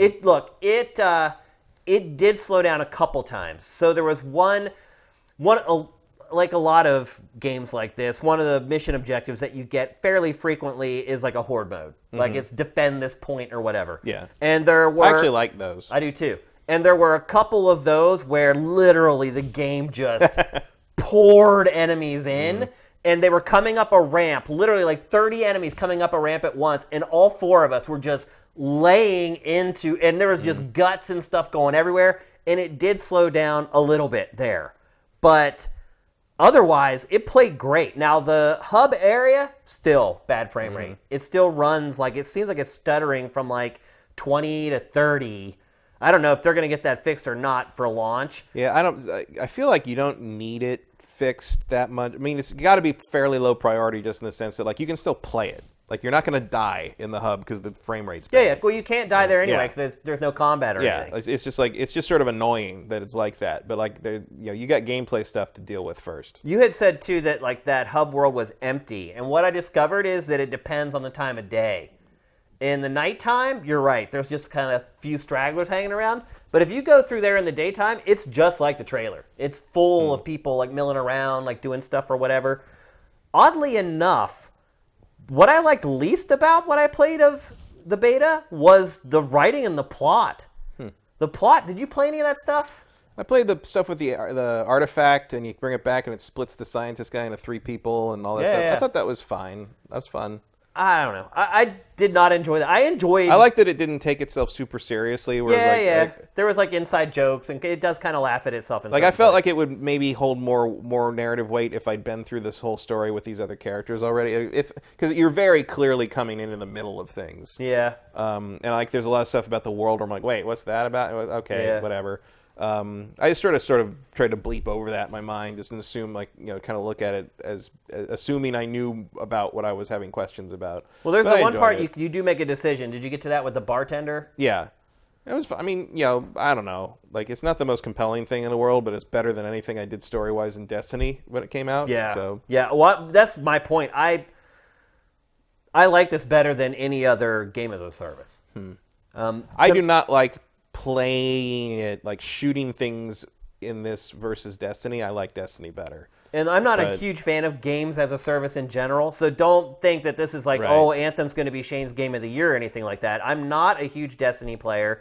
I'm not a guy who sticks around and plays these GAS or whatever you want to call them for months and months after they come out. I play them through all the campaign content, and then I'll go in and play multiplayer for a little bit after that. Just to see it. Right. And, well, now there's no multiplayer in this, so. Right. But just the raids. But it, just as far as playing the game, I had way more fun with. The flying makes a huge difference. I got so good at flying in this game. Like, it just, you don't have to tell you how to do it either. It's so intuitive. Like, you're like, wait a minute, I think I should probably click the stick to hover. Oh, it does. When I click the stick, I hover. I got to where I could fly around in this game, like through tree limbs and like just land right on a dime, exactly where I wanted to. The game to me just feels amazing to play. The guns all felt great. The action in this game, there's no downtime. Like they just keep, and I think a big part of it is because you can fly, so you can cover huge amounts of territory in a very short period of time. And I never felt like it was wasting my, except for that one boss battle that took 40 minutes. Yeah. But in terms of like transitioning through a full mission or whatever, or expedition, I guess they're called, I never felt like I was like, the flying does definitely make it less. You know, Destiny has those periods where you're just running. Yep. You're just running across things. You're Yep. just running. And this one is like, I'm just gonna Iron Man my way over this mountain and land And it's over so here much and you're fun. fine. Yeah. Like and like you get so good at it that I was flying through like these narrow caves at like 200 miles an hour. I was definitely thinking like I look forward to like the full version. That was one of the things. There's a couple full version look forward. One was the narrative, and the other is I look forward to the full version where I can try to trick my suit out to have more boost time, so I can fly more. Maybe it was the character that I chose or whatever. I never really had a problem with that. Like it would run out every once in a crazy while. You can fly like a mile before it like dies. The standard ranger I was using did not fly that far. It ran out pretty fast if I wasn't using the cooling trick. But I'm sure the storm can fly for longer. I mean, I'm sure there's different suits for different needs. I don't know. I mean, I still wasn't super. I mean, most of my complaints were performance related. I didn't get to play this weekend's beta, so. Yeah. But you can see how well it's running. I mean, this runs a lot better what I'm seeing here than it did on my Xbox One X, which is ridiculous. But, that is ridiculous. Yeah. And the worst thing is that on the X, there's no way to force a lower resolution like on the PlayStation. Right. Yep. So hopefully they get their act together on that to some degree. But I do like, in general, I don't think it feels that great to play in terms of the gunplay and stuff in comparison to something like Destiny. I'd say it's on par with like The Division, which I also liked. I mean, I also like The Division. The thing I like best about Anthem's combat and the way they set up the encounters is they were constantly forcing me to use all of my weapons. Yep. All of my abilities and all my weapons. Because you basically have three you have two special weapons and you have your blaster. You have two standard weapons and you have, basically you have like a missile launch and you have a grenade in the standard ranger suit. Yep. Which shifts to more like like the storm is more like a magic thing. So you have like area of effects that. But basically like you can't just run through and shoot everything with your default machine gun and only use the missiles or whatever when like a big enemy comes along. You are constantly using all your abilities to sort of like break through people's shields or break through armor of this or this type of this thing, or like those guys have grouped together, so I should fire off like a mortar just to like make sure that they, because otherwise you're going to be wasting too much ammo and they don't drop ammo often enough. You can't guarantee they're going to drop ammo off enough that you can just rely on your handheld weapon. So no, you're right. The ammo is kind of a thing in this game. And so health. I do. So like, I you do have to like pick that. it up, and like there are some battles where you're like you got one sliver of health left, and you're flying your ass over to the other side of the battle, trying to grab that one little health thing that's sitting on the ground. If you'd seen my 40-minute boss battle, it was. I mean, it's a testament to it that I didn't die in that. I survived, and it came close a few times, but I was always able to pull it around. Was it the raid? Is that what you did? No, it was in the single player stuff fairly early on. It was like you do one of those missions where you're supposed to get like in the caves with the rebel things. Is this the boss you're talking about? No, it was out on a plateau. It was a giant like four-legged mech walker thing. Oh yeah. That battle's tough. Even with 4 people, it's tough. Yeah, so that took me like 40 minutes, 50 minutes solo. I could see that. It didn't downgrade it for a solo player. 'Cause I was still fighting like 15 enemies at once, and I got there. So I guess props to the game for giving me the tools to do that, even though it wasn't much fun. But I think I was into something where like I didn't run into the networking problems where like I couldn't play the game. Yeah. But I feel like I must have had a thing where like people couldn't join me because I never saw any more people join me. I just love how this game just flows. And again, a lot of it has to do with the flying and the fact that they show you where the enemies are. So you finish a battle, jump up, fly into the air, and just keep an eye on the ground for the blue icons that pop up. Few. And then you just swoop down and land, and boom, you are right in the combat, like right away. The enemies recognize you immediately. They're not like dead AI. They're ready. They're prepared. Like as soon as you land, that battle is set off. Like I just love the flow of this game. I love being able to fly. It just changes so many things about this subgenre that have turned me off in the past. There's no downtime. The people I've been playing with have been amazing. Everyone's been working together, which is shocking. Yeah. I love the combos. It encourages you to make sure when you party up with people that you have different disciplines and different weapons in your class because you can combo with those people. And the more you play with someone, the more you start to realize, just the possibilities of that stuff. I'm really shocked that so many people were down on it. Like, I understand bad frame rates and stuff like that on week one. It's a downer. It's a Debbie Downer. Well, I also think if you've played more of the games as a service stuff than you have, you've already seen a lot of this already. It doesn't differentiate itself from that too much, and it's more like leaning on the fact that, I'm a big fan of mechs and missiles, I guess. I just don't think it stands out very much, but I sure hope for the sake of my fantasy team that the people reviewing this are more in your mindset than mine. But I thought the enemy variety in this is way better than other games as a service. Is it? Yeah, I felt like I was fighting different enemies all the time. I don't know what you're talking about. Like I remember about 4 different types. Like you see more than that in the last 2 minutes of footage on this. On soldier the TV guy, screen. grenade guy, big guy. I think you're generalizing it a little bit. I am generalizing, but it's only. I mean, you can only split hairs so much on these things. I just don't think. I think that's a fine distinction, and I just didn't see it. Maybe I'll see it more if I start from the beginning.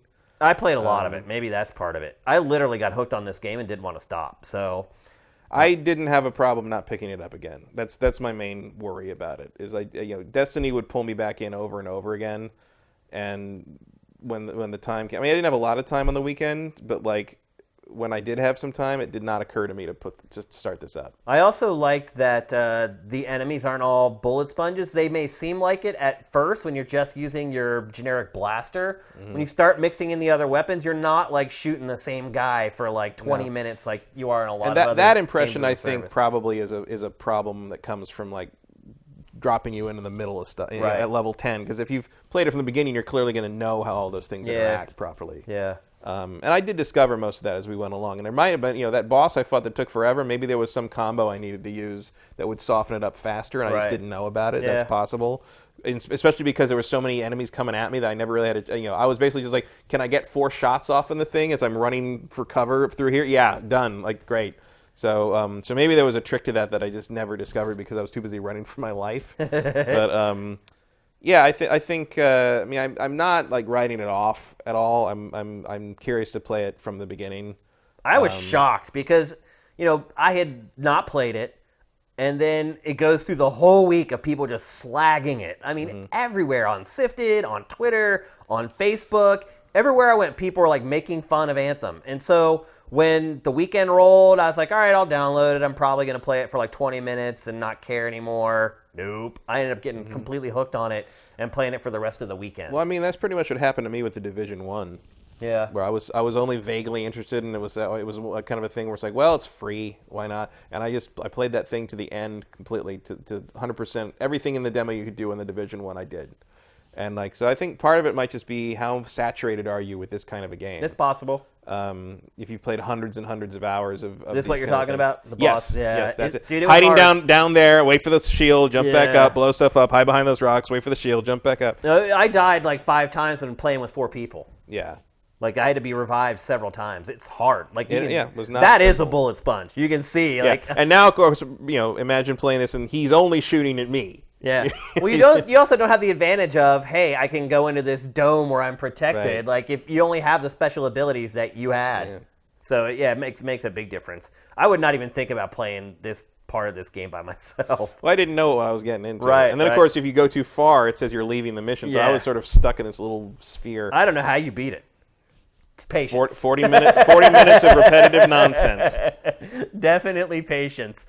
So anyway, we don't want to talk about this too much because we did talk about it a ton in last week's episode. I just wanted to give you a different perspective, and ultimately it was a different demo. Like, BioWare kind of solved a lot of the problems that people were complaining about in just a week's time. So I think that's pretty encouraging that they're able to fix it up as much as they did in just a week's time. Or maybe what they did was... maybe they just moved the build forward because the original the VIP demo was apparently pretty old. Yeah, and they may have. So, which was maybe not the best option. But look, if this is what it's playing like now, I am down. I am excited for this game. I don't care what anybody else says. Well, I had a blast. I didn't cancel my pre-order or anything. Yeah, I am. Even though, thank you to all the Sifted people that the Sifters who were very explicit in how to do it. How to cancel your pre-order? They were very interested in helping me get my money back, but I was like, you know what, I got to play it anyway to talk about it on the show. It's fine. Yeah.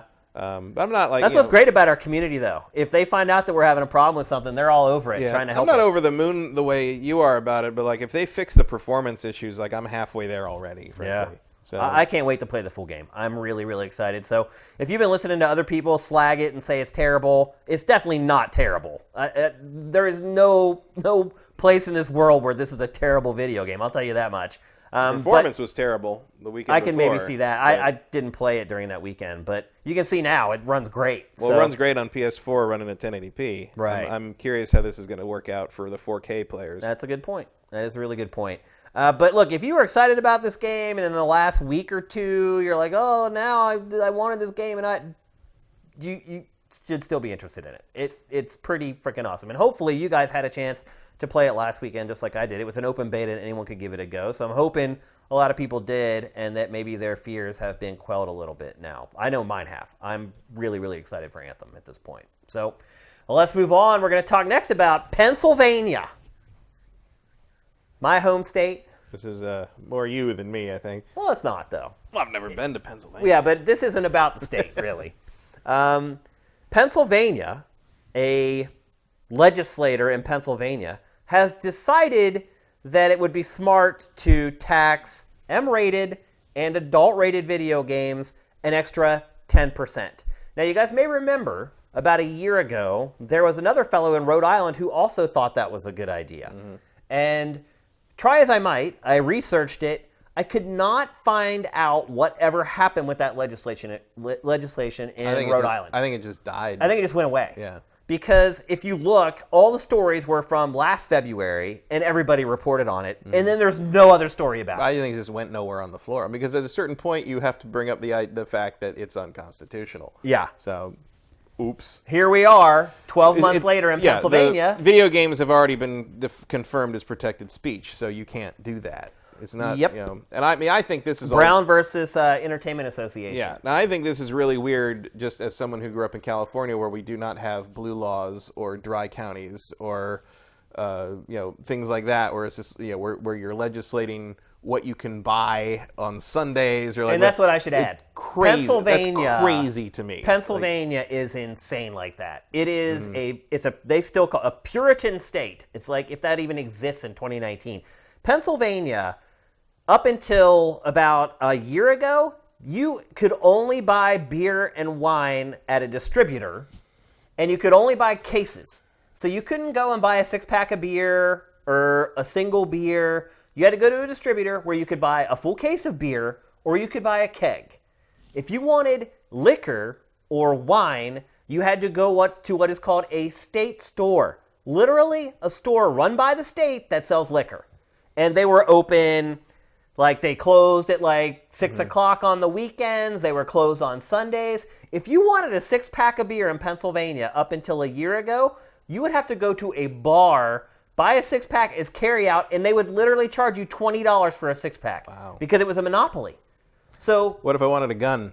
Oh, you can just go to Walmart. You can just get one, no problem. Yeah, Pennsylvania. Well, you can't get the beer. No problem with the guns, but in Pennsylvania, that's I guess it's like one or the other. At least you're not drunk with the gun, right? So this dumbass in the Pennsylvania legislature. Is that why there's so much moonshine out there? No, that's West Virginia you're thinking about. Almost, I'm sure there's almost probably heaven. There's probably moonshine in Pennsylvania too, but West Virginia gets the stereotype of like the moonshining or whatever. That's right next to it. Yep. So this genius, Christopher B. Quinn, has proposed House Bill 109. And if you'd like, feel free to go on Twitter and have a discussion with Mr. Quinn. I'm not going to tell you what to say, but I'm sure you're an adult. You have your own opinions on things. You can articulate yourself. Go and have a little conversation with Mr. Quinn about his House Bill 109, where he seeks to extract 10% tax from us for any M-rated or adult-rated video game.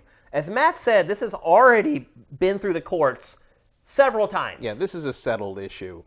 Yep. At the federal level. I mean, Brown versus Entertainment Merchants Association is the Supreme Court case that most people point to. Basically, and what that court case says is that video games are protected under the First and the 14th Amendments. And they've challenged it. Like the guy who brought this up originally, Councilman Yee. Yeah, that's one of ours. Sorry. Yeah, from That's California. Not just California. Not just California, from my county. From the Bay Area, believe it or not. I remember when I was a kid, I remember him going around trying to get his sign put in everybody's lawns, and my mom would always tell him to get the hell off the property. Because it was just... he was always like that. He was always trying to ban... the perceived weird stuff that was like causing all that he didn't get all the youth problems or all the violence, and then he got busted for running guns. Yes, yeah. So this guy who is protecting us from the crazy violent video games that are rotting our brains and ruining our society. Like when you talk about like the ridiculous like nanny state idea of like control the things that have nothing to do with the real problem, I think of Ben Yee. Yeah, absolutely. Like that, because I grew up there, and he was the one trying to push. He was the one trying to push. The same thing was in the same eras where Tipper Gore wanted to ban rap music because that was clearly what the problem was. Right. Yeah. It was the rap music. Is that kind of thing? It's that kind of. And then he got arrested and put in prison for running guns. Yes. Real guns that fire real bullets.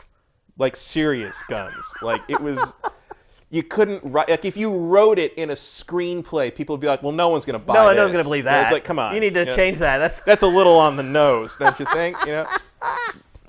So look, and then Governor Schwarzenegger took it up. Like once the Supreme Court said that it was unconstitutional, Schwarzenegger wouldn't give up. And he took it to court, and that was dragged out in court. And now, oddly enough, Governor Brown's name is on the complaint because he's the new governor. And like you said, it just died on the floor because people realize it's freaking insane. There's so many legal issues with this, not to mention it's unconstitutional, and it doesn't matter. Like, it wouldn't be if video games hadn't already been decided as protected speech. Right. That's the issue. Is like, if it hadn't been ruled that it's art, or not art specifically, it's covered by the same rules as what you would consider art, and that means you basically cannot limit it by putting arbitrary financial barriers in front of it. So this is essentially a non-starter, but it's also sort of a useless gesture because like the tax money from it is supposed to go to preventing school shootings. Yeah. Which is like... Which probably means them giving guns to a teacher or something. or like putting... This will pay for Mr. Brown's AK-47. Putting security guards somewhere, putting more metal detectors at school entrances because that's a thing that... wow. I'm fine. Look, I'm fine with them taking money to make students safer. Sure. But this is not the route. Right. If it's spent... But here, what is happening here, Matt, is that this is a beard. This is... And by the way, both of these yahoos, both Mr. Quinn and the fellow from Rhode Island, Robert Nardolillo III, are from the GOP. And there's no debate about the fact that the GOP tries to say that school shootings have nothing to do with guns, and it's the fault of something else. And all this is a beard by these GOP legislators trying to convince people that the problem isn't the fully automatic guns, it's video games. It's a red herring. And it's funny because, like, back in the 90s, this was what the Democrats were doing. It is, absolutely. Like Tipper Gore, you said. Tipper Gore, yeah. The whole spearhead on, like, that and the Mortal Kombat stuff, it was all during a liberal administration. It was. And now the roles have flipped for some reason, and now the GOP Because it's the NRA. Right. It all goes back to the NRA. Well, because as usual, it's just being used as a distraction. It's a tool. It's like, oh, we could blame it on this, and no one in power cares about this because the people making these laws and making these propositions are so old that they don't care about this. So it's not going to affect them. So they just find this. You slap the stigma on this other thing you don't fully understand, and maybe that buys you some time before you have to deal with the real issue. You want to know what's crazy is how backwards Pennsylvania is. It is a state with 2 major cities, Philadelphia and Pittsburgh, and then a semi-major city in the center of the state in Harrisburg. And it's like we're living in the colonial days in that state. Mm-hmm. It is so weird how that state is. I can't think of any other state that's as conservative as Pennsylvania when it comes to that kind of stuff. Are there other states that have state stores? I've never heard of that. I don't know much about buying liquor in other states, frankly. Could you imagine having to go No. to a distributor to get beer and you can only buy a case or a keg? I was shocked when the first time I tried to get liquor when I was over 21, but I didn't know that in California the liquor stores closed at 2. That was news or to you me. just go to the grocery store. Yeah, but not after 2. Yeah, they do. Well, they don't sell liquor after 2. Yeah, they absolutely do. Oh, yeah. That Ralph's right across the street from me. I have gone in there and bought liquor at 4 in the morning. There's a 3-hour window where they shut it down. It's from 4 to 7 a.m. 2 is the cutoff legally in California. It's not anymore. No? Uh-uh. Since when? Like 2 years ago, something like that? They passed that club law. You can go to clubs here now and drink till 4 in the morning. Oh, yeah? Yeah. Shows you how often I'm at the club. Yeah. Yeah. I don't go that much anymore either. I kind of stand out these days when I'm at the club, so. But the anecdote I'm talking about happened in 1997, so it was still. But I didn't know that, and we're like, wait, what? And we were all heartbroken. Yeah. But they'll still sell you liquor. Even back then, they would sell you liquor at the grocery store right until 2 a.m. Oh, right up to, yeah. I mean, you'd have announcements and stuff, yeah. You can buy liquor. Sure. Like in Pennsylvania, you can't ever buy liquor anywhere but the state store in Pennsylvania. Ever. You can go to a bar and pay for a shot or a mixed drink or whatever. You cannot buy a bottle of liquor anywhere but the state store. And that's specific to Pennsylvania? Yeah, beer and wine just finally, but they're very stingy with it. There's like 300 total license to sell beer in the state. Why? Because they're Puritan. That's what they say when you ask why. We're a Puritan state. But how in the world is there not enough people in Pennsylvania that are like, I want to just go get some beer, that they don't vote this into oblivion? Because it never comes up for vote. The state makes all the money off the liquor. Okay. Think about that. Man, yeah, that's weird. It's crazy. So not a big surprise that this is coming from Pennsylvania. I'm surprised that Rhode Island did it first instead of Pennsylvania. But this fool... So does that make it harder if, underage drinking? Is that, part of it? Or did you have problems with that when you were a kid? I would say it made underage drinking worse because it became a sacred cow. It's hard to get. Mm-hmm. And so you had to have an older brother or a dad or cool parents or whatever to go and get the keg or go and buy the bottle of liquor. It's it's the forbidden fruit, which just makes the kids want it even more. It makes it harder to get. I would argue that it made underage drinking worse because, believe me, it did not keep it from happening where I am from. I can tell you that for sure. So what do you think is going to come out of this? Nothing. Nothing. It's going to get shut down. Yeah. Why do they keep bringing it up? Because it's better than addressing the problem. Right. For them. Or they're in the NRA's pocket, and they have to look like they're trying to do something. Yeah, it's more of a show, I guess, in that regard. It's just look like you're doing something. Both to the lobbyists you're beholden to and the parents who are yelling at you or your constituents. Yeah. And then he's like, well, I tried and it didn't happen. These violent games are just too hard to beat. People just love these violent games so much they just can't stop. Yeah, just doom has corrupted society, and now your child might die in a shooting. That's what they want you to believe. Think about if that happened, though, if this law passed, how it would affect content. Because suddenly you're going to have publishers creating T-rated games. Because if they create an M-rated game, they lose an extra 10% cost to people to buy it. But only in Pennsylvania. You might have Pennsylvania versions of games. That would be funny. It would be funny. How they had to have the German versions with the green blood and they take all the Nazi They have stuff the Pennsylvania out, version. Wolfenstein and stuff. It'd be the Pennsylvania version, and then getting penned would be slang for needless censorship. what happened to that scene? And I'm like, I got penned. Yeah, it got penned.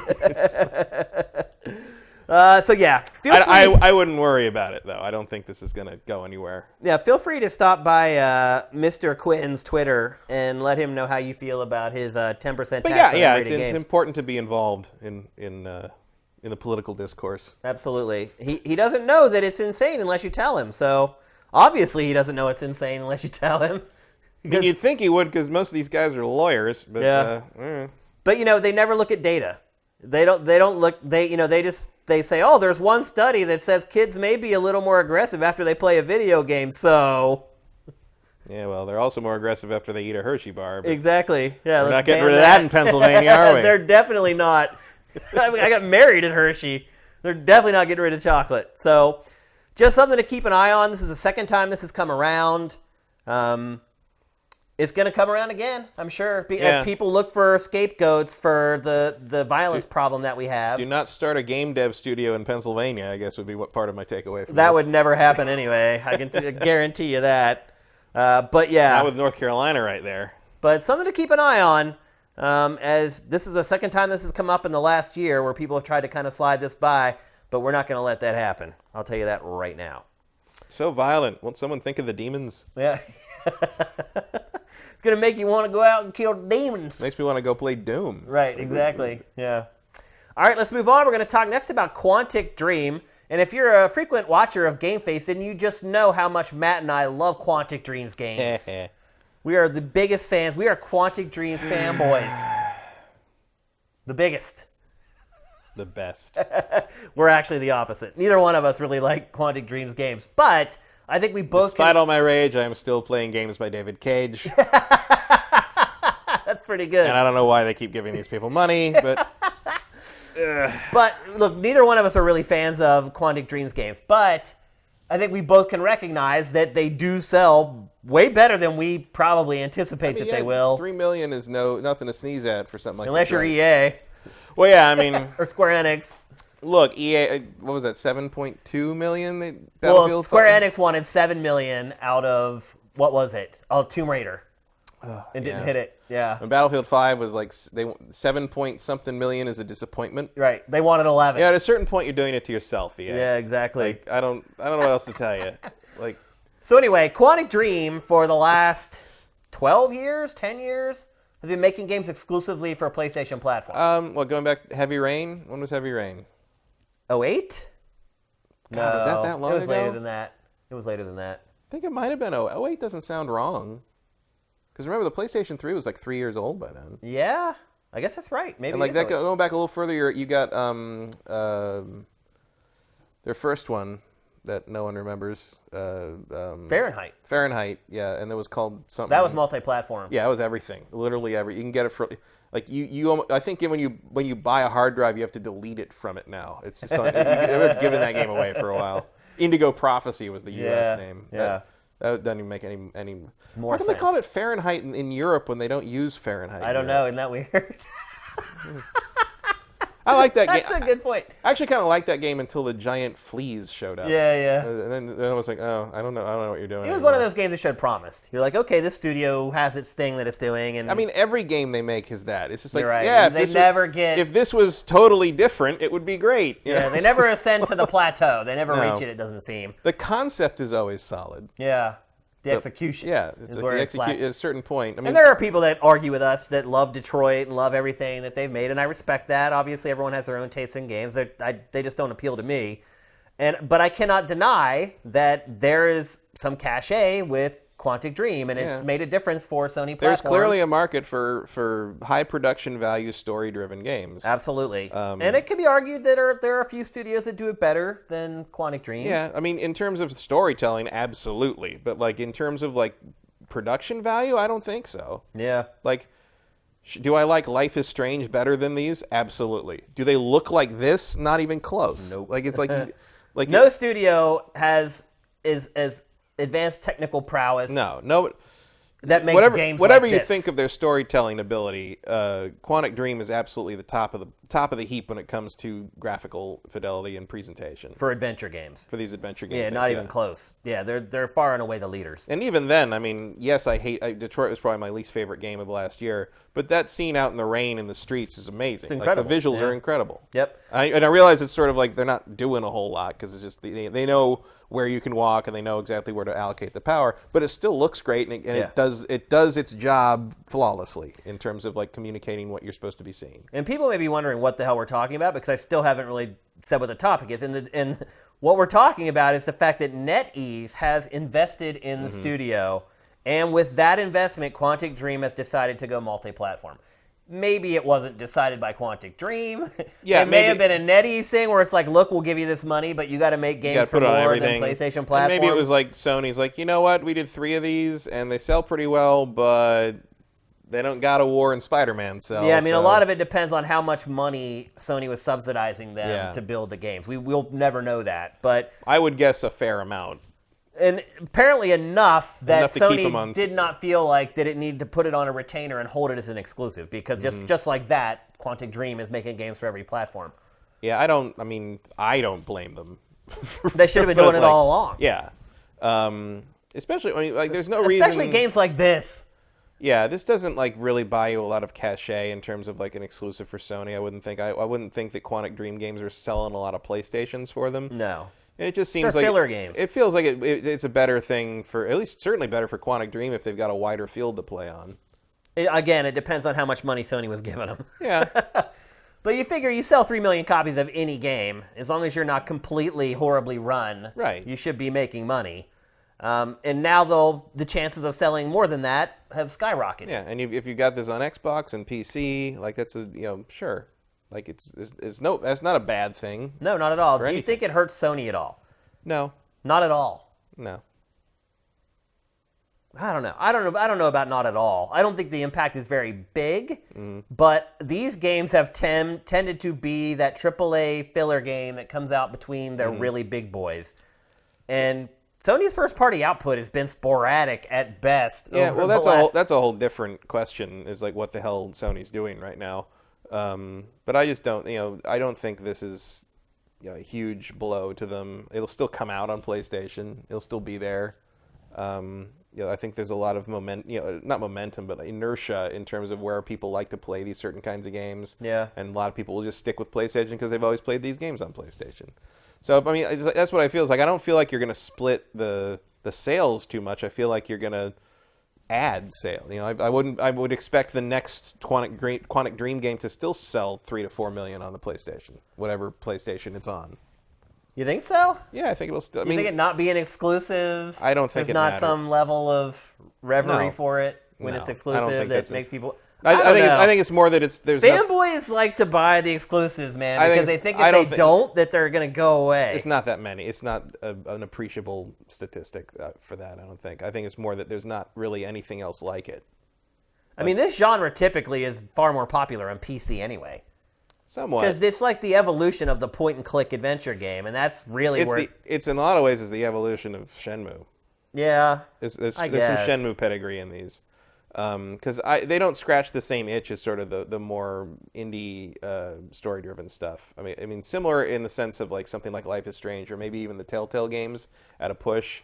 But then you've got stuff like Thimbleweed Park or that kind of thing, which this is the same family, but it's not the same thing. I don't know. I think the production value seems to like boost them because I don't know what else it could be. Certainly not the frickin' gameplay. It's the quick time events, Matt. Yeah. I mean, they did get better at that. You are still cleaning a house a fair amount as part of the story, but at least like it's a story motivated. You're still using mundanity. QTEs to put a photo down, though.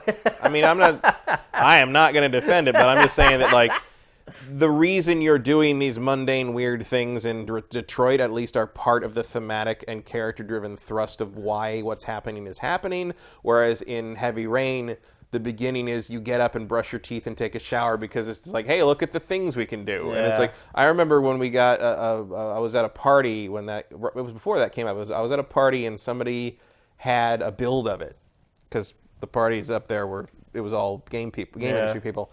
And somebody had a build of it, and they put it in, and a bunch of people got over in like one corner of the room and started to play it, and like then the guy who had the build was playing it, and like 5 minutes in, this girl goes, "How is this the only thing that's happened?" Like he'd brushed his teeth and like changed his clothes and like washed his face and gotten coffee, gone outside and looked at the sky, and she's like, "What is this? Like what? Like, how is this a game? Like what is going on?" Yeah.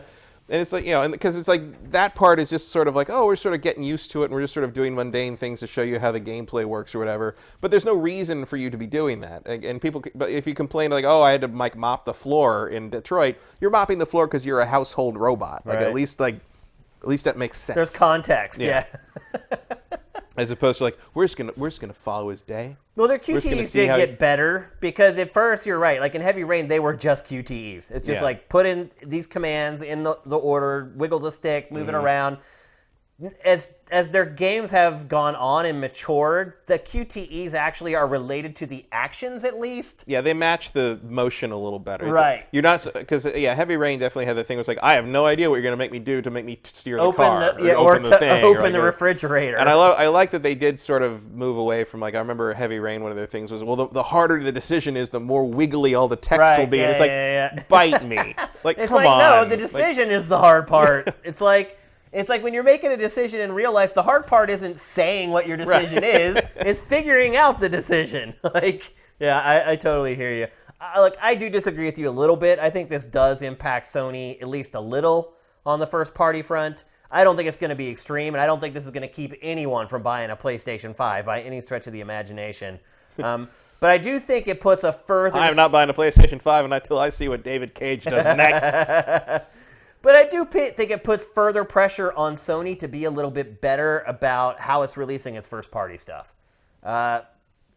This was a gap filler. This was a game that would come out whenever Sony was like, well, crap, it looks like we had to delay something again. That's not going to be there anymore. And while Sony's first-party output has been nothing short of incredible this generation, I think one thing we can all agree on is that the infrequency of those releases and how sporadic those releases are has been a problem. Yeah, well, I think that is a part of a bigger conversation this year, especially because we just don't know what they're doing. At all, yeah. Like, no clue. And it sounds like we won't until after E3. Like, they're not going to be there. So. They're not going to be there. They're not going to get any clarity. They said very clearly we are not activating around the time of E3 or during E3, and they're probably not going to show anything before that because if they were, why not go to E3 and show it again? And so I feel like we're Q3 or later to find out what the hell they're thinking, and it's like I don't know what.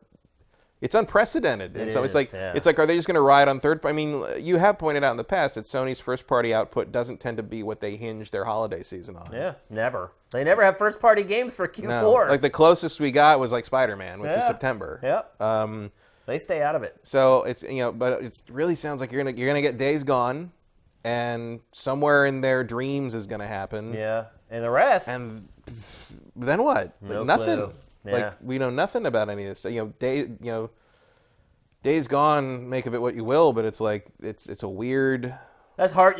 That's not going to bolster your whole year's lineup. You wouldn't think. Yeah. You wouldn't think. It's not going to sell. Unless it's made a massive turnaround in the last 3 months. Yeah, the Days Gone Black Friday bundle is not going to sell like the Spider-Man one. Absolutely not. But you've got Ghost of Tsushima and all these things on deck, and you're like, could those be this year? Yeah. Could they not be? Yeah. Yeah. Probably more likely. We don't know. Yeah. Like, there's no way to know. There's rumors that Death Stranding could come out in June. There's rumors that Death Stranding is years away. Like, we don't know. If you're Quantic Dream, do you debut your next game with Sony? No. I think you go to Microsoft. Yeah. You got to. You already have that audience. Because Microsoft's got to be sitting there with open, any content. Microsoft just needs content. I wouldn't be surprised if Microsoft throws money at them to make their games exclusive for Xbox and PC. Microsoft doesn't care. What a twist. Think about it, though. Microsoft doesn't care if a game's also on PC. Right. So Microsoft could work out some kind of a deal where it comes to PC and Xbox. You're still getting 2 platforms instead of 1, and they throw a big chunk of money at you to not have it on PlayStation. Then does that matter? If their games don't come out on PlayStation anymore? I mean, it matters in the sense that one more chunk of 3 million sales, that's a chunk of money that Sony doesn't get. But like, is it a thing that Sony like is gonna like really agonize over at the investor call? No. Well, no, or they would have kept them, or they Right. would have given them money when they found out, or they would have invested in them instead of NetEase. The question about the Microsoft thing would be, the interesting part to me would be like, okay, if Microsoft wants to do that, does Sony counter that? Right. Does Sony say, no, we'd like to have it on our platform too? Yeah. If that's even an option to do. Yeah. But I'm sure with Quantic Dream's relationship to Sony, they would at least say, hey, Microsoft is saying this to us. It's not very often a second-party developer goes third-party. Mm-hmm. Remedy kind of just did that with Control. Yeah. It was they kind of just traded places. Yeah. I mean, Quantic Dream and Insomniac wasn't second party, but they were perceived as such, and they made Sunset Overdrive. Yeah. It's not crazy. It just doesn't happen very often. No, it's just unusual. Once every few years. And it usually, if I'm being honest, happens with developers with more cachet than these guys. It's true. Yeah. But to me, part of this feels like a survival tactic. It might be. I mean, it might be one of those things where like we can't keep going on like this. Yeah. Well, I mean, Sony was like, we're not going on like this anymore. I think that's more likely what happened because Sony. I mean, look, the sales aren't bad, but like the amount of time and effort and tech and money that must go into that company to make that stuff that looks like that has got to be significant. A game that takes like 3 or 4 years and sells 3 million copies. Yeah, you're on the line. You're right on the edge there. Yeah, and maybe Sony was like, "That's it." Yeah, and going multi-platform could push you past that line. That's true. Like it could be a really good thing for Quantic Dream to do. So, it could.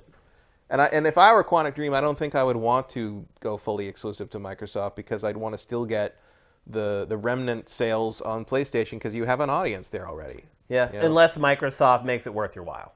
Yeah, that would have basically says we'll pay you whatever you think you would have made. That would have to be a pretty big worth your while, and I also feel like if I'm Microsoft, I don't know if I'm quite willing to go all in on. Particularly after Microsoft has just spent tons of money on acquisitions. Yeah, at that point, why not just buy them? Buy them, yeah. Maybe it happens. Microsoft is on a spending spree, man. They're not. I mean, NetEase doesn't own the company. Microsoft could swing in there and buy up enough stock to take control of it. True.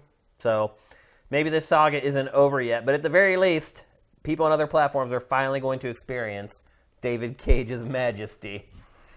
Welcome to the pain box. Did you know that racism is bad? I wasn't aware I of learned that from Detroit. Oh. Become Human. Yeah. I'm glad you played it then. Next up, he's going to do a war story in which you learn that in wars, people are killed. What? And that's bad. I thought drones were the only thing killed in wars. That's what's going to kill all the people. Oh, okay. And in the game, but then the drones are going to be sad, but you'll only be able to tell because the light's different. But their temple, yeah. Yeah. Now I am sad. Yeah. All the drones will have like very expressive faces on them for no reason whatsoever, technologically speaking, because there's no reason to make a bipedal house-made robot because they'd fall over, and it would be better to have them just on. None of that game makes any damn sense. I realize it's like a Blade Runner. I mean, a lot of thing. games are like that, though. If you really start thinking about them, they just. Well, it's a sci-fi trope that like you just accept it because otherwise it's not as we effective want robots a to look comparison. like human beings. Yeah, well, there's only really one reason people want robots to look like human beings, and that wasn't what a game Sony wanted to make, I don't think. Maybe that's why Quantic Dream left. Maybe that's where they're going to PC. You won't be able to buy it for cheap in Pennsylvania. Nope, you have to pay an extra 10% in Pennsylvania. All right, let's move on to our last topic of episode 156. You guys all knew this was coming. Undoubtedly the biggest story, the biggest game of this week is Respawn's Shadow Drop. Apex Legends. Yeah. The worst name. Not a great name, No. but apparently it doesn't matter because they hit 10 million players today. Yeah, it's insane. So it's called Apex Legends, and it's a battle royale shooter. God knows the world needs more of those, with some of its own twists. Mm-hmm. And some of the twists actually make a pretty big difference. Now, you haven't had a chance to play yet. No, I've read a bunch of stuff about it, but I haven't sat down. I've played a good bit of it. I played pretty much all day yesterday. The first thing I guess I would say is, in this genre, little things mean a lot. So watching the B-roll that we have, you're going to watch, you're going to be like, I don't understand, I don't get what's different. There are little tweaks to the formula, though, that make it, I don't want to say a massive difference, but a pretty big difference. And to me, the biggest among all those is pinging. So once you're in the game, and it starts like every other Battle Royale game, except you're in a squad. So you're in squads of 3 players. And when you leave the drop ship, you leave as a squad, the 3 of you together. Now, once you're falling, you can break away. You can hit the square button on PlayStation, and you can break away from the group and land wherever you want to. But I do not advise doing that, because everybody else is also in a 3-man squad. And if you get caught out in the open without your squad, you're toast. You have no chance, because there's 3 guys trying to kill just you. So it's very important that you stick with your teammates in this game. I'm sure there are crazy quick-scoping snipers out there that say, oh, you're full of it, Shane. But trust me, if you're an average player, you're going to need to stick with your team. So back to what I was saying, one of the big innovations in this game is pinging. So you can see when you're looking along the ground at a weapon or an ammo or whatever, and like the little icon pops up. But what you can do is you can tap R1 while you're looking at something, and it will send a signal out to the rest of your team to tell you that it's there. It makes a world of difference, particularly at the beginning of the game, because as you know, with Battle Royale games, everybody lands and they have no weapons. And then it's a race to rummage through all the buildings to find yourself a weapon. Is that the Halo battle rifle? That's what I was talking about. Yeah, I mean, that's basically the Halo battle rifle. So the pinging in this game makes a gigantic difference, especially early on or when you run out of ammo, because your teammates can tell you where stuff is. You don't have to rummage through it all on your own. And I know it sounds like a very small tweak, and I guess it kind of is, but it changes everything. I mean, we're at the point in this subgenre that, like, the little tweaks are going to be the things that make the difference. Where little things mean a lot. Yeah, absolutely. And we're seeing it with this game in particular. The other thing I would say is, other than like these little tweaks, it is very derivative. It's supposedly set in the Titanfall universe, but it's like some kind of blood sport in universe or something, which is why there's no Titans, which is very disappointing to me. Yeah, it's just set in the Titanfall universe. You can't wall run. It's not actually a Titanfall game. But what I found is that this game takes little bits and pieces from like every other shooter ever. First of all, it plays exactly like Black Ops 4. It has the same mechanics. So you can't run on walls like you can traditionally do in Titanfall, but you can slide. But that's also the way Black Ops was. For a while, Black Ops, you could run the walls. They took away the wall running, and now you can just slide. And this game plays exactly the same way. The weapons in the game, and I know Titanfall has some great weapons, but almost every weapon that I picked up in this game felt like a weapon from some other shooter that I've played. So, for instance, you just saw that battle rifle. That is just straight up, hey, are you a Halo fan? Here's a gun that looks just like the battle rifle.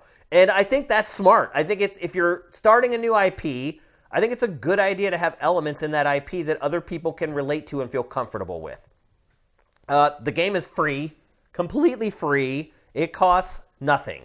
It follows the League of Legends template for free-to-play games, which, in all honesty, Riot figured out a long time ago. All these other free-to-play games have come out, and they've all tried to do their own thing and fiddle it around, and then ultimately they all come right back to the League of Legends model. And so Respawn was like, you know what? We're just going to use the League of Legends model from the beginning. If it ain't broke. It's like, there's a reason that League of Legends has been as popular as it has. So essentially, the only thing that you pay for in this game is cosmetics and new characters. And that's it. And that's the way League of Legends is, and it works. And I'm guessing they'll probably do the same thing with this game that they do with League of Legends and most free-to-play games, and that is when a new character is released, they will make the character OP to get people to pay the money for the character, and then once they've made their money off the character, they'll nerf the character, and he'll be equalized across the rest of the roster. Right now, there are only 8 characters in the game, which seems really anemic when you compare it to a game like Overwatch. And in all honesty, if I had to sum up this game in one sentence, I would say Overwatch Battle Royale. And I am shocked that Blizzard let Respawn beat them to the punch on this. I cannot believe there is not a Battle Royale mode for Overwatch yet. I feel like, well, they're focusing so much on Overwatch League in the first place, but I also feel like, not every engine adapts itself to that kind of gameplay. Like you even saw Call of Duty had some trouble there. Yeah, I mean, I'm not really worried about the numbers. I'm sure they've worked on it, but just they Respawn beat them. Absolutely. Apparently by co-opting what they'd done on Titanfall 3 so far. So it plays like most hero shooters these days. So you have 2 abilities, 1 tagged to each shoulder button, and then you have an ultimate that you squeeze both shoulder buttons to pull off. The characters, like I said, there's only 8. I'm not a huge fan of really any of them so far. Maybe they'll grow on me after a while, but they're not to the quality of Overwatch, I guess is what I'm saying. A lot of games have tried to do this, and all of them have fallen short of well, Overwatch. they also don't have the variety of crazy costumes. I mean, the Overwatch characters are very distinct from a distance and have to be because of how that game plays. This one, not so. I mean, you can kind of see some of them on the from a distance, be like and tell oh that's the robot or that's, but Geronimo's pretty distinctive, I guess. But for the most part, that doesn't matter that much. It's more like you don't want to be seen rather than you want to tell who you can see. I mean, I guess it helps to know what kind of abilities might be used against you. I would also say the ultimates in this game are pretty dull and boring. Yeah, it's the flashiness is minimal, I think, but that's sort of also part of the mode. I guess. And that makes me wonder how an Overwatch would maybe work in Battle Royale. Maybe they have to kind of keep it simple. As flashy as the supers get in this, or the ultimates get, is there's like an airstrike you can call in. Right. But even that is weird. It's like you have to throw this grenade, and you can only throw it like 40 feet. And then once you throw the grenade, it takes literally a minute and a half for the airstrike to actually happen. I don't know how you could kill somebody with it that you're actually fighting. You can maybe find a position where people are hunkered down. Yeah, or once the ring is contracted enough. Yeah, then there's no escape, I guess. And maybe I think when you're down to the last 2 people, they should get Titan drops. I think that's a great idea. That would be freaking awesome. I understand not wanting to bring Titans in because it just messes with the way everything works. But giving the last 2 people the option to just slug it out with these giant robots and give away their positions or whatever, or try to be more standard sneaky. Especially if you give them away to the Titan rodeo thing, if you could turn that into sort of a stealth kill sort of thing. Yeah. I think there's a way to sort of really use the universe they've set this in to differentiate it, at least in a different as moving forward once they get everything sort of locked down. Because I'm guessing they kept Titans out of it because when you're in a Titan, you're really tall, which means you can see over cover, or when you're a Titan, you completely give up your position. Right. But I think you're right. I think there is a way to balance that. At an end-of-game scenario, I think you could make something like that work, absolutely. And I think there is a way to balance that out, but I can see why you wouldn't want to figure that out for launch. Right. You keep it more or less simple, keep it what people know, but make it its own thing, and it worked. Yeah, it did work. Who knows? So another thing in this game... Radical Heights was not the conventional wisdom we thought it was. Another thing that this game does a little differently from other Battle Royale games is when you're downed or you're killed. So once you get shot to a certain extent, you're downed. And once you're downed, and actually this footage is perfect to show this right now.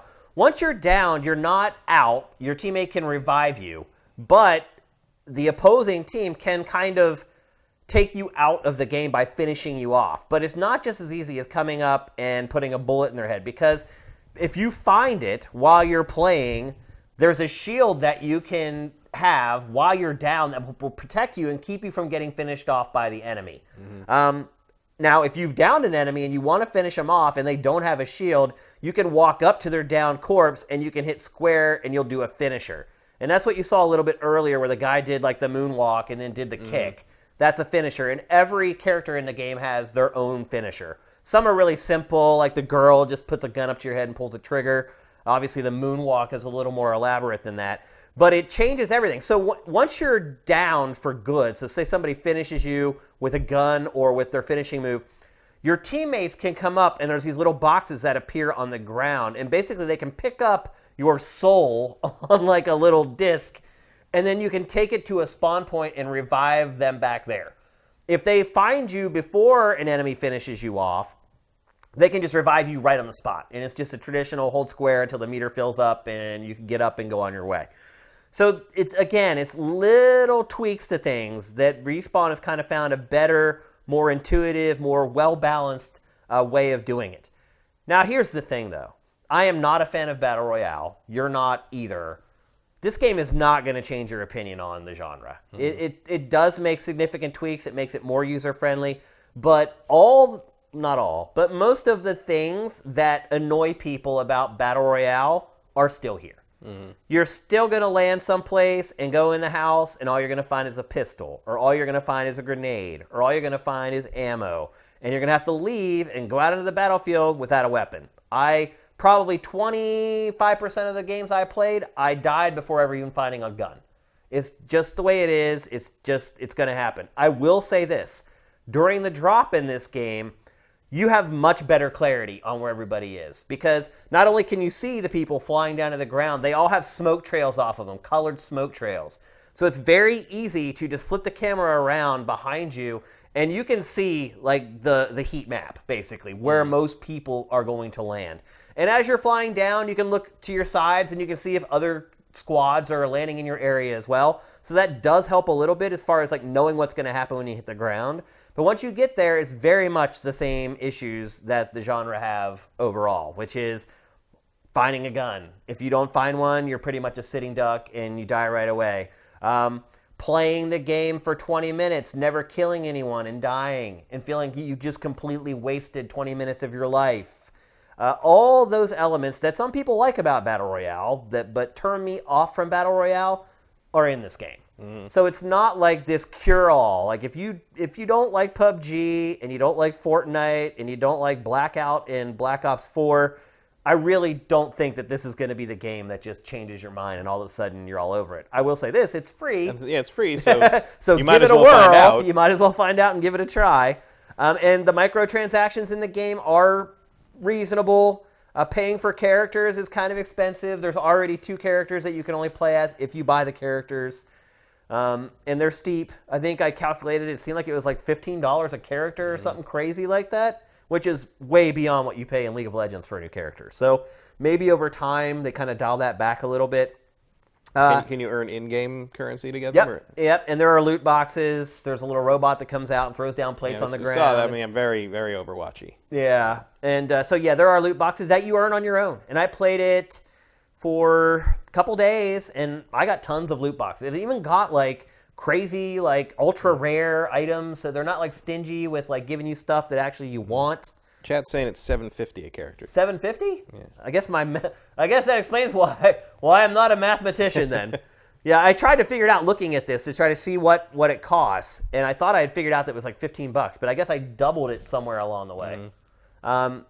That's fair, I guess.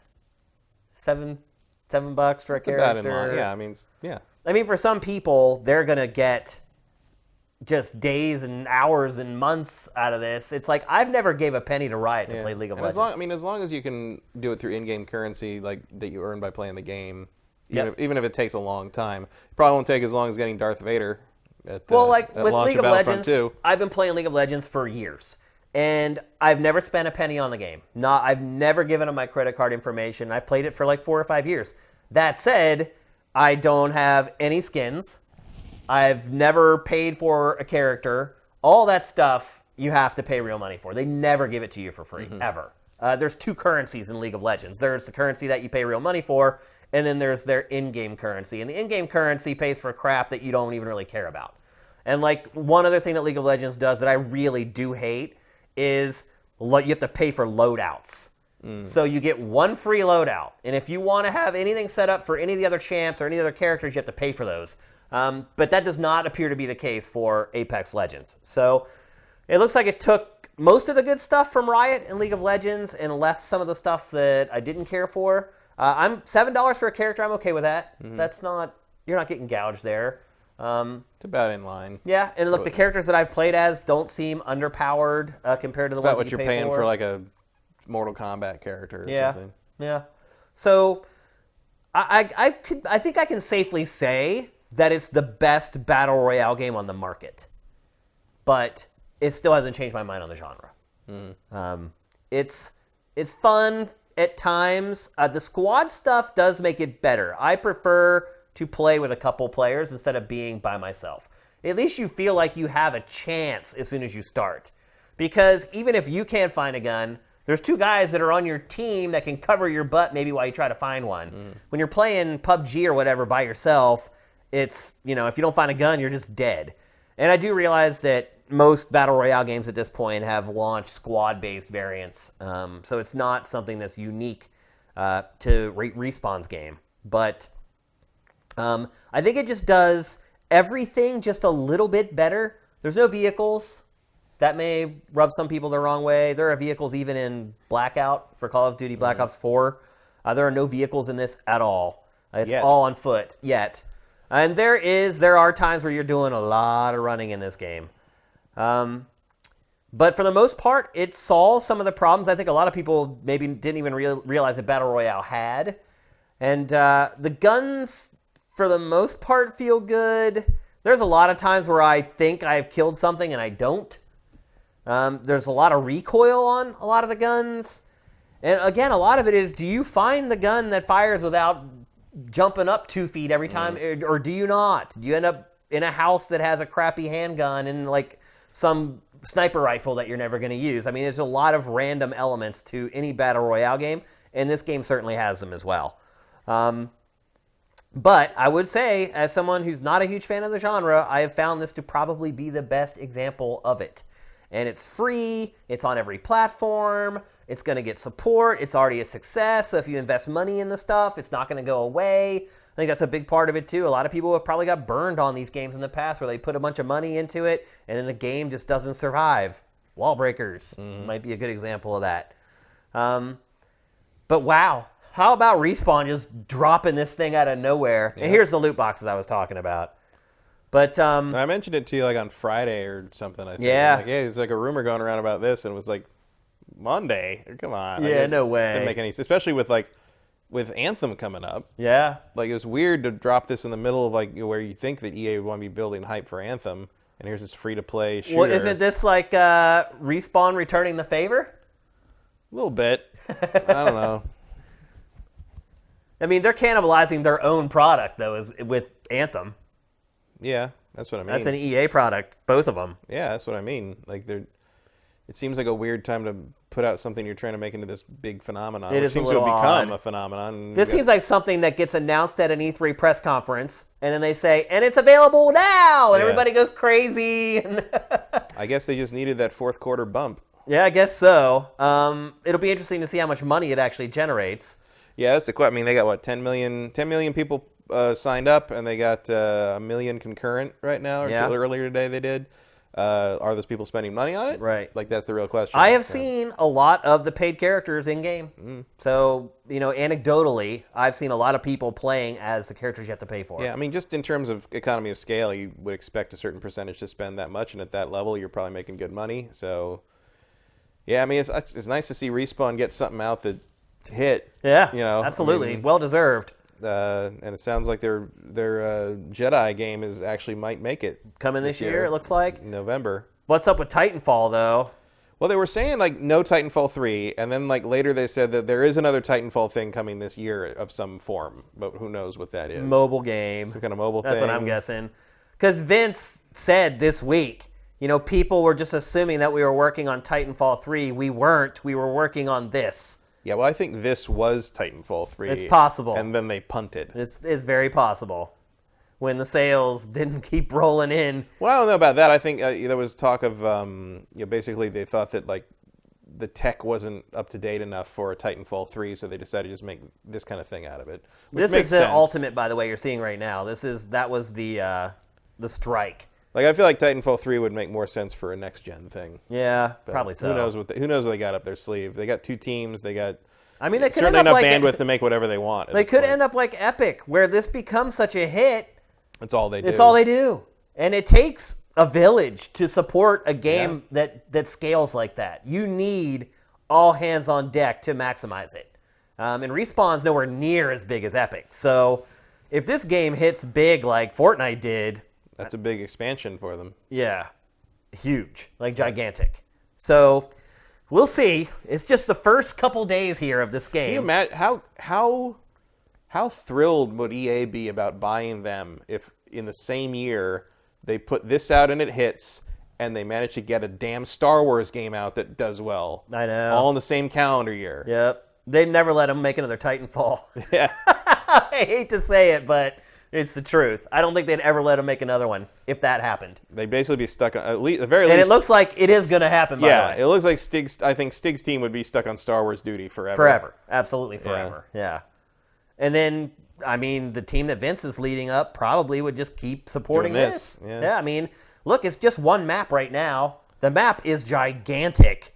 Gigantic. I'd love to see them. I mean, maybe it would take like next-gen hardware for it, but I'd love to see them do, just for fun, eventually like add a map that's just, how many players is this? Is 60? How many is it? I don't know. Oh, 60. Yeah, it is 60 people? Yeah. I'd love to see them do it. It's like 60 Titans.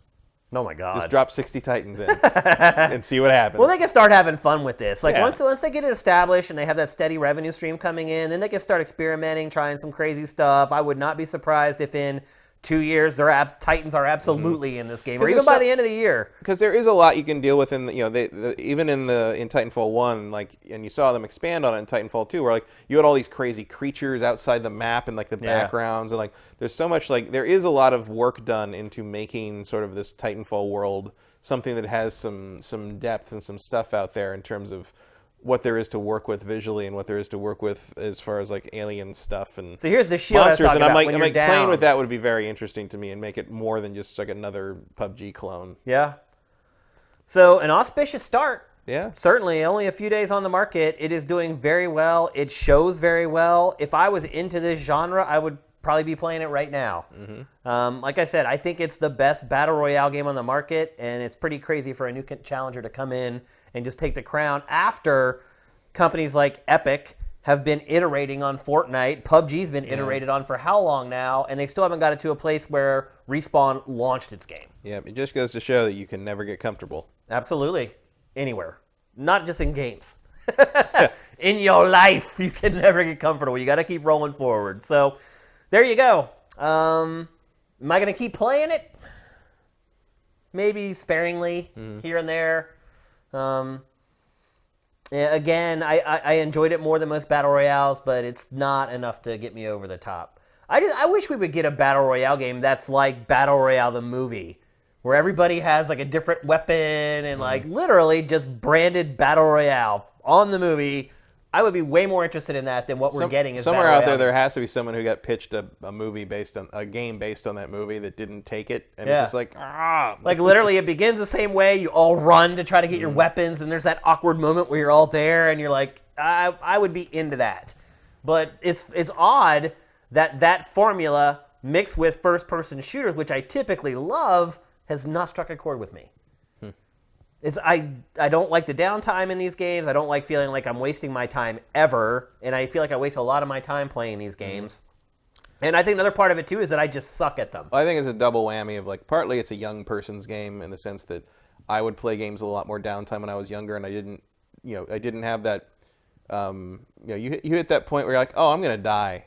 One day, and like so, I don't want to spend 20 minutes doing nothing in a video game for no payoff. When you're 18, you're like, I got my whole like, life. it's endless time. It's just nothing but time. Summer lasts forever. It does change your perspective. And then the other part of it is, of course, that it's a really good thing for streaming because there's so much downtime. It gives you tons of time to interact with your audience. Yep, absolutely. So there you go. We'll probably talk about it again as time goes on, but Matt, maybe you'll give it a spin here. I'll try. I mean, I have it installed. I just haven't gotten to it. Yeah. All right. It's time for our trailer of the week. We had a request for the trailer of the week this week, and unfortunately, I'm sorry I let you down. Somebody recommended that we run the extended version of the accessibility controller commercial that ran during the Super Bowl. That probably would have been a better bet. We generally don't want to make people cry when they watch GameFace, and that commercial was kind of a tearjerker. So we only cry and rage watching GameFace. So we went with something a little more higher energy, a little more upbeat, and we chose a brand new trailer for Far Cry New Dawn, and it is the semi-launch trailer CG-ish thing that Ubisoft seems to put out before they put out the real launch trailer. Let's roll it.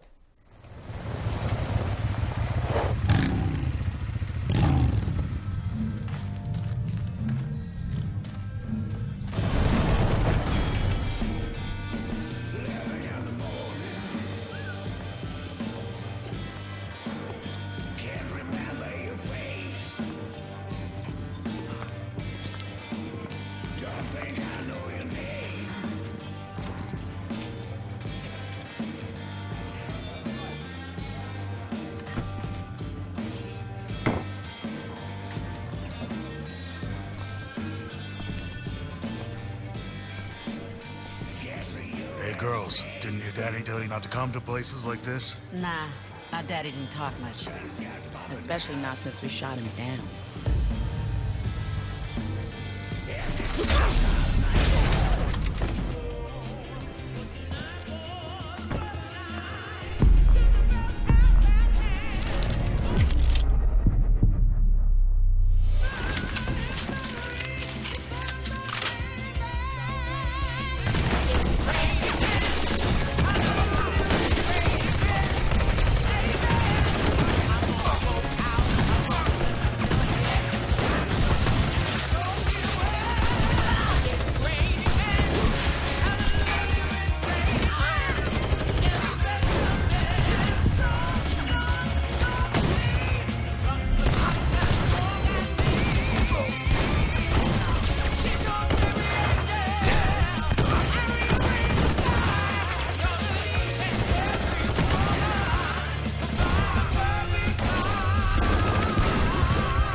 Pre-order to get that unicorn trike. You want that. I don't know what they're drinking.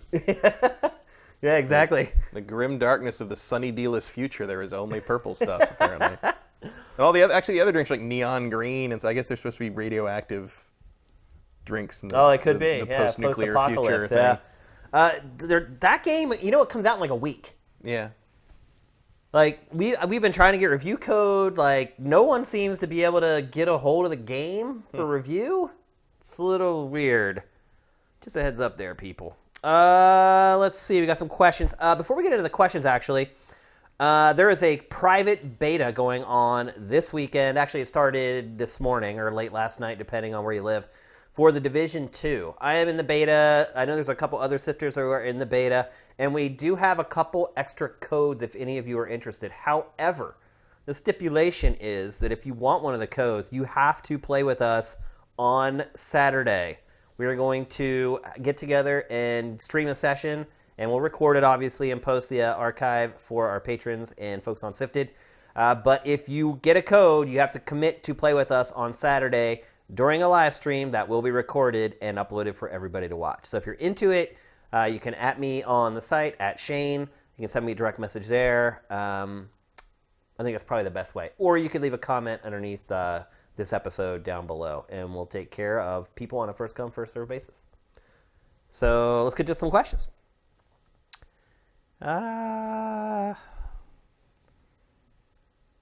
W. Matthew, always the first one in. What do you two think of Microsoft spending over $5 million to run an ad for the adaptive controller during the Super Bowl? The exact trailer I was just talking about. Cool. I think it's great. Like, you got to get the word out that thing exists. Yeah. And no better way to do that than to run an ad on the most watched thing I can only on television. imagine how many families were sitting watching the game that saw that commercial for the first time and were like, oh my gosh. Yeah, because you can't expect parents taking care of disabled children to automatically follow game news to the point that they know that exists. And I mean, even for people who follow game news, people who go to Sifted every day, some of them still didn't know that existed. I mean, it's like they put out a trailer for it, and there were a couple stories written about it, but then it just went away.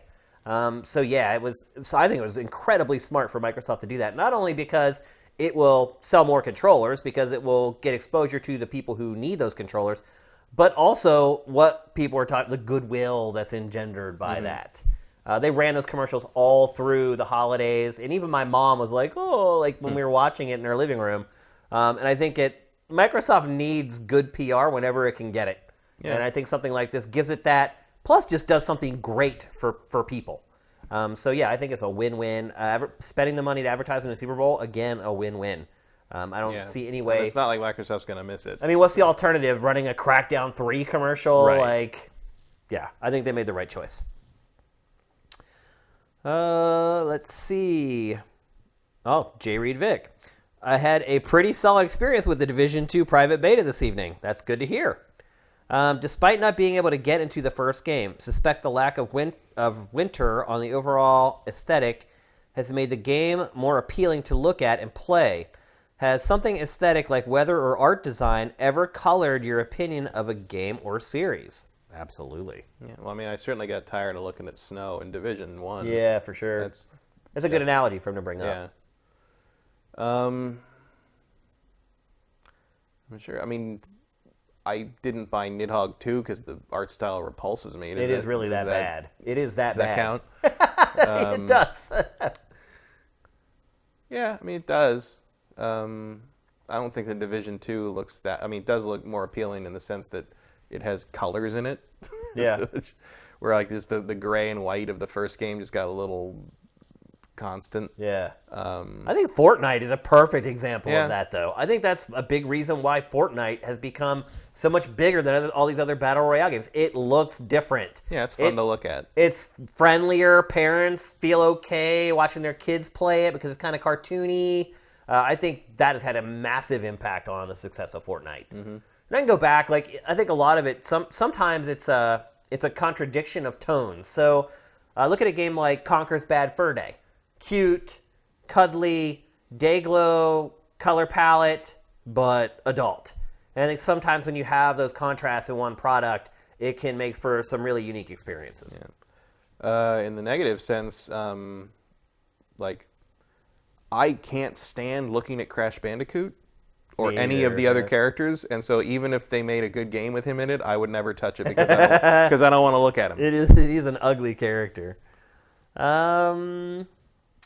Majora Tom 91, given that it seems like backwards compatibility will be a preeminent feature for both next-gen systems, if recent patents are anything to go by, how do you think this impacts the market for remakes and remasters on consoles?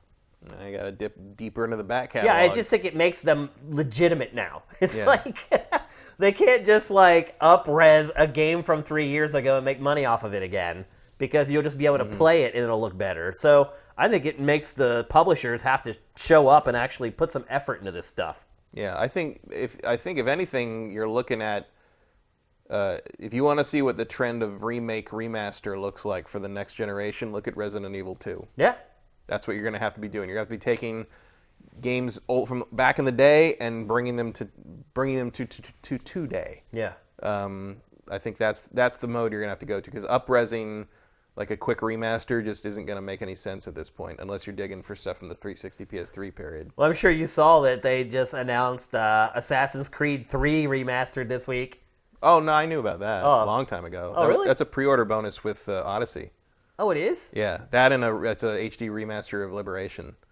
Oh, I didn't know that. It's part of this, or part of the season pass, rather. Oh, okay. Well, I guess they're selling it separately now. Yeah, they are selling it separate. Well, it's still not out, so it comes out next month. Right. But like that was known that like that was part of the season pass. I know some people thought that a Switch version may be coming because it already is released for Wii U, but it's not.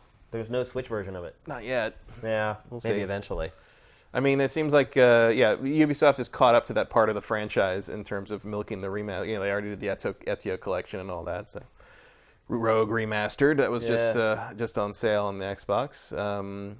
They'll get there. I think in general it just increases the barrier of entry to do remasters. That you can't just do quick and dirty like some of the stuff that we've been seeing over the last few years. You won't be able to do that anymore. Yeah. It's going to have to be like PS2, PS3 era at the newest. Mm-hmm. And even then, and PS3 you're probably going to have to like build them from the ground up again. You're going to have to Spyro or Crash Bandicoot them basically. Yep. Remake them from the ground up, even if you're just duplicating stuff. Which I'm fine with. That's my preferred method, frankly. Yeah. Or the Shadow of the Colossus. It certainly works out a lot better for the quality. Yeah. Congrim 1, GameStop Germany is offering Fallout 76 free when you buy a used PS4 controller. Really? I didn't see that. Yeah, some places in Europe are really trying to get rid of that game. Wow. Does the retailer have to eat all that cost from the publisher for the copies, or do you know if there is an insurance contingency or insurance contingencies?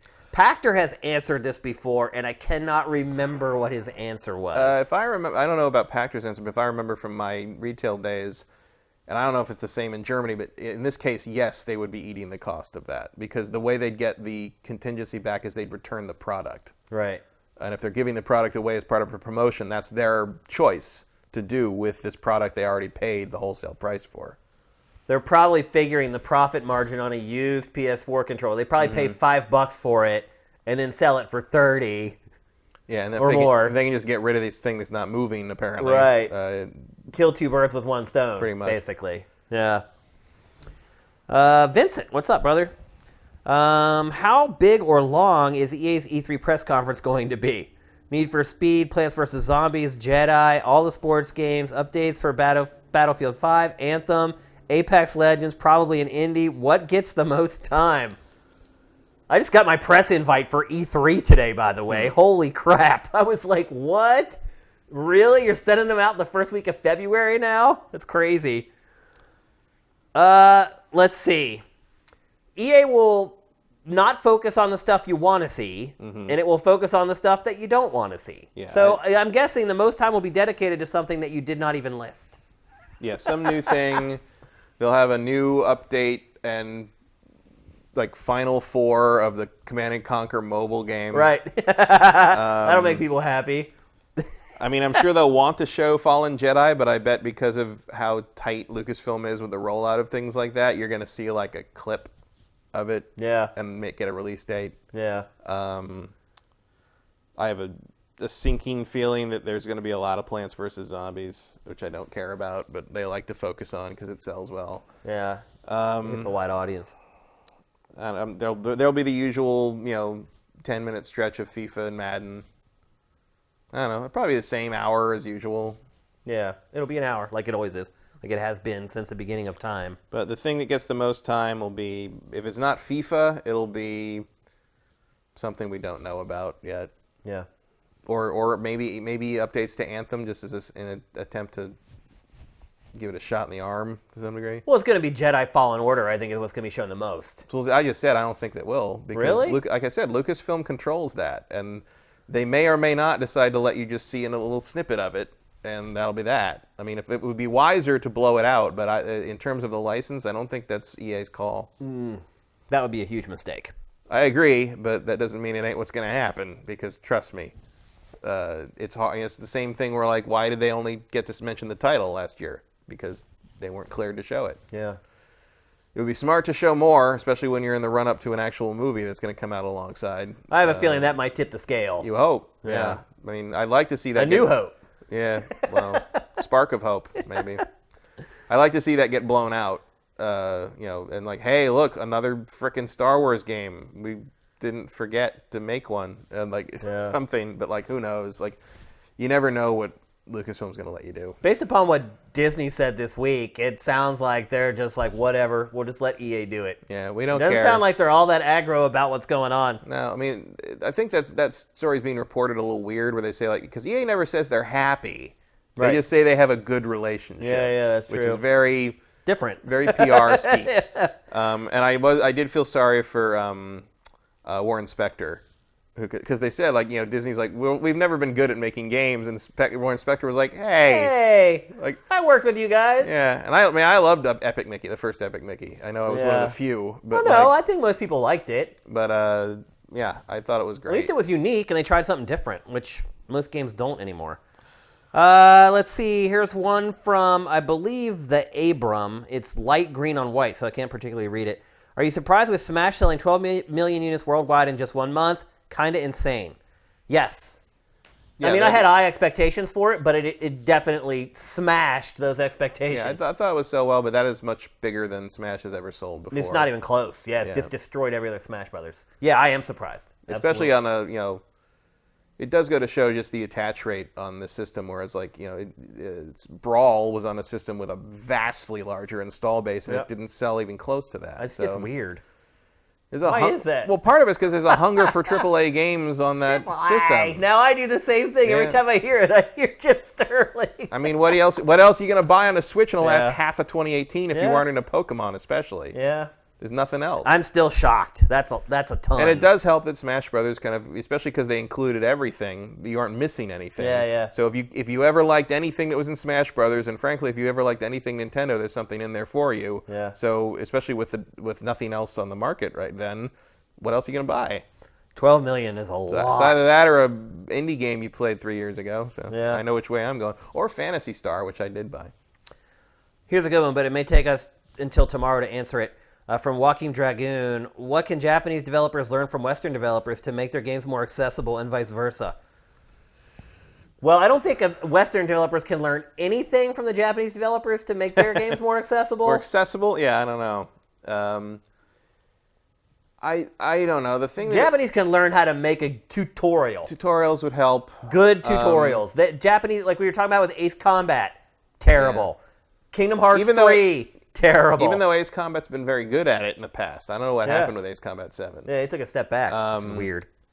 One of my big things, I think, is like putting a little more attention into the environment and how things interact in the environment. Like one of the things that annoys me in Japanese games that use sort of an open world or an open area thing, Final Fantasy 15, Nier Automata, like that kind of thing, is items in the world are like just little glowing points of light.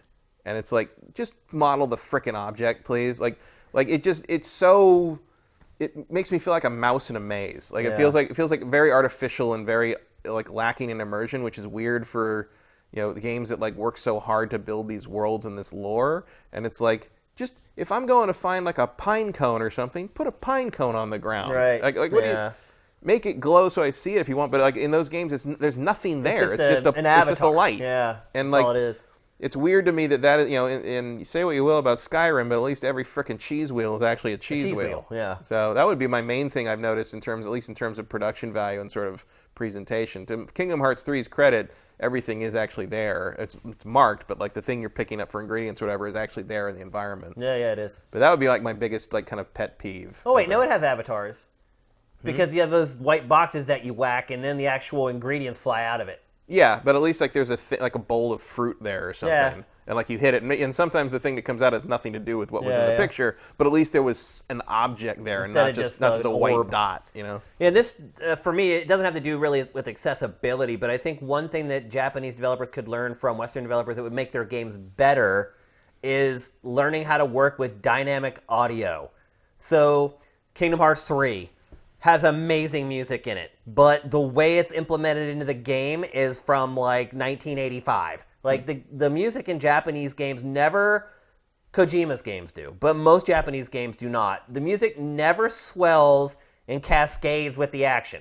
They have a song and then they play the song. And whatever happens on screen, that song never changes. And they also can never figure out how to get out of music in Japanese games. What they end up doing is just slowly dissolving it out. And I just think audio work in general is way better in Western games. Again, Kingdom Hearts 3. I cannot tell you how many cinemas I watched where there is nothing but the voiceover. There's no ambient sound effects, so there's no birds or wind or the sound of them walking. It literally is just dead silence and the voice track. And so just in general, to me, the audio in Japanese games is just way below what Western developers are doing now. I mean, I would even take just intelligently placing the music in games over what Japanese developers are doing right now, which is basically just play the song, let it run through, and then we'll awkwardly dissolve it out whenever we don't need it anymore. I'd say Nintendo does that. It does. Too. Yep, it does. I mean, it's Nintendo's games. They do have dynamic music. Mm-hmm. I mean, they've had it since the N64, and that was one of the advantages of the N64. Yeah, well, is that it was MIDI, so you could solo instruments in and out. You're actually like playing the songs live on the hardware. Yeah, and that was Factor 5 and Rare were the ones that really pioneered the. I remember when Banjo-Kazooie came out, one of the big things was like that the music, you had all those variants on that main theme that played different ways. It would start with just the tuba, And then it would bring in a flute, and they would bring in some string, and it would build as the action on screen built. And Japanese games still don't do that. It's crazy, but they don't. And I think that is, to me, is the most glaring deficiency of Japanese software right now. Audio. And we can go on and on about the voice acting and all the other parts of it, but the music especially, as someone who loves music, it's a big sore spot for me. It's just really weird and awkward. And the silent cutscenes in Kingdom Hearts 3 just make those weird scenes with Square Enix characters even more off-putting. And it's not hard to fix. They can do it. Mike's Q. If you were to pick the characters of two actors against each other in any type of video game, what game would it be and what two actors? Like just actors? Yeah. I'd put John Wick and Neo in Mortal Kombat. So Keanu Keanu Reeves against Keanu Reeves. That could work in Mortal Kombat, for sure. What about, like, well, I don't know. I think he's probably asking for, like, hey, what are your dream celebrity deathmatch? Remember that show that used to be on MTV? Or the claymation show where they'd pit celebrities against each other? And haven't they already kind of satisfied all those fantasies at this point? To some degree. I think no matter what, Johnny Depp would be one of them, because I think Johnny Depp needs to get his ass kicked. I think he's reached the point in his life where he needs to get his ass kicked. Yeah. He's just lost it. He's been... It's somewhere other than the box office. Right. He's drifted out. That's a good one. He's drifted out so far at this point that the only thing that's going to bring him back is a good ass kicking. And so no matter who the two actors are, he has to be one of them. So who would I want to see kick Johnny Depp's ass? Anyone. I'm going to go with Chris Evans. Yeah, that'd be a good one. I'd like to see Chris Evans set Johnny Depp straight. Because before it even started, Johnny Depp would realize he had no chance. He'd just start driveling and just praying and begging for... He's just drinking a $7,000 bottle right. of wine. And then just throw it on the ground. Yep. That guy's lost his mind. Okay, we'll answer a couple more. We're answering more tonight because the show is... We haven't hit our usual spot.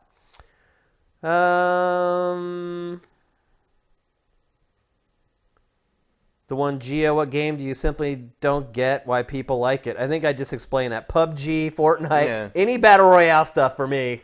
For me, it's Monster Hunter World. Like, not even that I mean, I understand why people like it. It just does nothing for me. Just absolutely leaves me ice cold.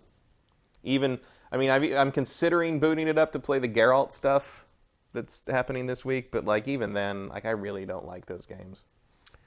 JMurph93, thank you for subscribing with Twitch Prime, man. We really appreciate it. In fact, maybe for future episodes when we do GameFace, I really feel bad that a lot of you guys are giving us bits and subscribing while we're doing this show. And Matt was kind of talking earlier about how Battle Royale games are great because it gives you some downtime to interact with the viewers, and we don't really get that on here. So the show always finishes, and then I go home and I open up the iPad when I get home and I look at like all the people that have subscribed or given us bits, and I feel terrible. So maybe for the folks who show up every week, maybe when you subscribe from now on, you can wait till the end. So Matt and I, while we're doing Q&A, we can see that you subscribed and we can give you credit for it. I think that might be a good way to go about it. But anyway, thanks JMurph93. We really appreciate it. Killzone 310, the little alligator shirt has returned. Yeah, somebody was asking me, they're like, what happened to all your Lacoste shirts? I was like, I don't know. Like, I just stopped wearing them for whatever reason. Are they not Izod anymore? No, they haven't been for a long time. I don't pay attention to the... Here's one. There was La Tigra. La Tigra is like the Polo. knockoff. Yeah. When I worked at GT, I was actually sponsored by Lacoste. Yeah. Like a guy I played hockey with who also happened to be a gamer. He showed up to the game one day and he's like, bro, you like work on GT? And I'm like, yeah. And he's like, I work for Lacoste for marketing. And he's like, you want to be sponsored? And I was like, sure. And he's like, okay, all you have to do is wear the shirts on the show and we'll just keep sending them to you. And so I got this gigantic like wardrobe of Lacoste. And I haven't worn them because I used to wear them a long time ago. But yeah, you're right. I decided to break one out tonight. One more question. The Switch box has popped up at some retailers. It'll probably be announced during the next Direct. What does that mean, the Switch box? I don't know. I don't know what you're talking about, Vincent. What are you talking about, Vincent? Let's see if we have one more. Okay, Cody S. Carter. Now that you have played a number of games that you drafted in the SFL. Which do you think was your best pick, and which do you regret drafting? I don't know. I have a feeling I'm going to regret Metro Exodus. I think you might. Yeah. You don't never know, but you might. I don't think I haven't really played any of the games that I drafted. You got Anthem. Anthem and Kingdom Hearts. Yeah. I don't know. Felt pretty good about Kingdom Hearts. I still in It's the what, end, like a 9 basically, somewhere around there? something like that. I still feel like in the end, I'm going to Resident Evil 2 is going to end up being the better pick than Anthem. What's RE2 sitting at now? 90s somewhere. I think low 90s. Yeah. It'll simmer down to around a 9, I guess, when it's all said and done. Okay, that's it for GameFace episode 156. Once again, if you're watching on YouTube, do us a solid. Subscribe via Twitch Prime. All those directions are down below. It literally takes like a minute the first time you do it and 5 seconds every time after that, but you do have to do it every month. We really appreciate it, and we'd appreciate it even more if you would contribute. What is it? 91. 91. Yeah, it's almost down to 9, like I said. And we would appreciate it even more if you went to patreon.com/sifted and pledged some money to our Patreon. It would be great. We've been losing tons of patrons to protest. There's a lot of people who are very angry over Patreon's practices. Apparently, Patreon has thrown some people off the service. Well, and some people are unhappy about that. Yeah, and they also didn't have a good week where they noted that they want to keep expanding stuff and that the business model isn't sustainable, which is nonsense because... How's it not sustainable? It's not sustainable because the tech sector demands infinite growth. And so But they're not public yet. They have venture capital people, though. Oh. And they demand infinite growth. They want growth, growth, growth. Or why are they investing in it? And the problem is that Patreon should be... I mean, they made $55 million in net revenue over the last 5 years, which should be fine. Like, the brilliance of Patreon, and Folding Ideas went over this in a thread on Twitter as well, but, like, Patreon doesn't get more expensive to run the more people you have on it. No. It's not like YouTube where, like, you got a guy who's, like, making 5 videos a day for 10 viewers, and it's like, you don't need... YouTube, hundreds more people. Google is paying all the serving costs for your website. You don't need to run. You don't need to hire 100 more people to handle 1,000 more Patreons. It doesn't matter. They should be making money hand over fist. Well, but once you build your site and it works, but they make what they make, and that's not enough for the venture capital investors. So they're like hiring more people to like build new features for the site that probably nobody cares about, but at least it shows that they're doing something. It's the fallacy of infinite growth that like has kind of sprung up around tech stuff, probably in response to how Apple just never Apple is down. Just brutal the way people treat Apple. It's like Apple needs to have a genius product every quarter or sell the stock. So it's like meanwhile they have more cash than God. It's like it makes no sense. So the worry about Patreon this week has been from a lot of very high profile people on like top earners on Patreon. It's been like it's years out, a couple of years out, but like you're probably looking at a time where like the VCs pull out and Patreon collapses, and then how do you make your money? So there's been a lot of talk of sort of like forming a less centralized equivalent of that. So we'll see what Patreon kind of ends up being over the next couple of years, because it should just be a business that does the thing and makes this much money and makes this and is what you expect, and that's it. And that's how it works. If you can't make money with Patreon, you probably shouldn't be running a business. So think about what Patreon does and how it works. Think about how many employees do you think it would take? A couple hundred, probably. It's 300 employees. Yeah. That's a lot for what Patreon does. Yeah, it is.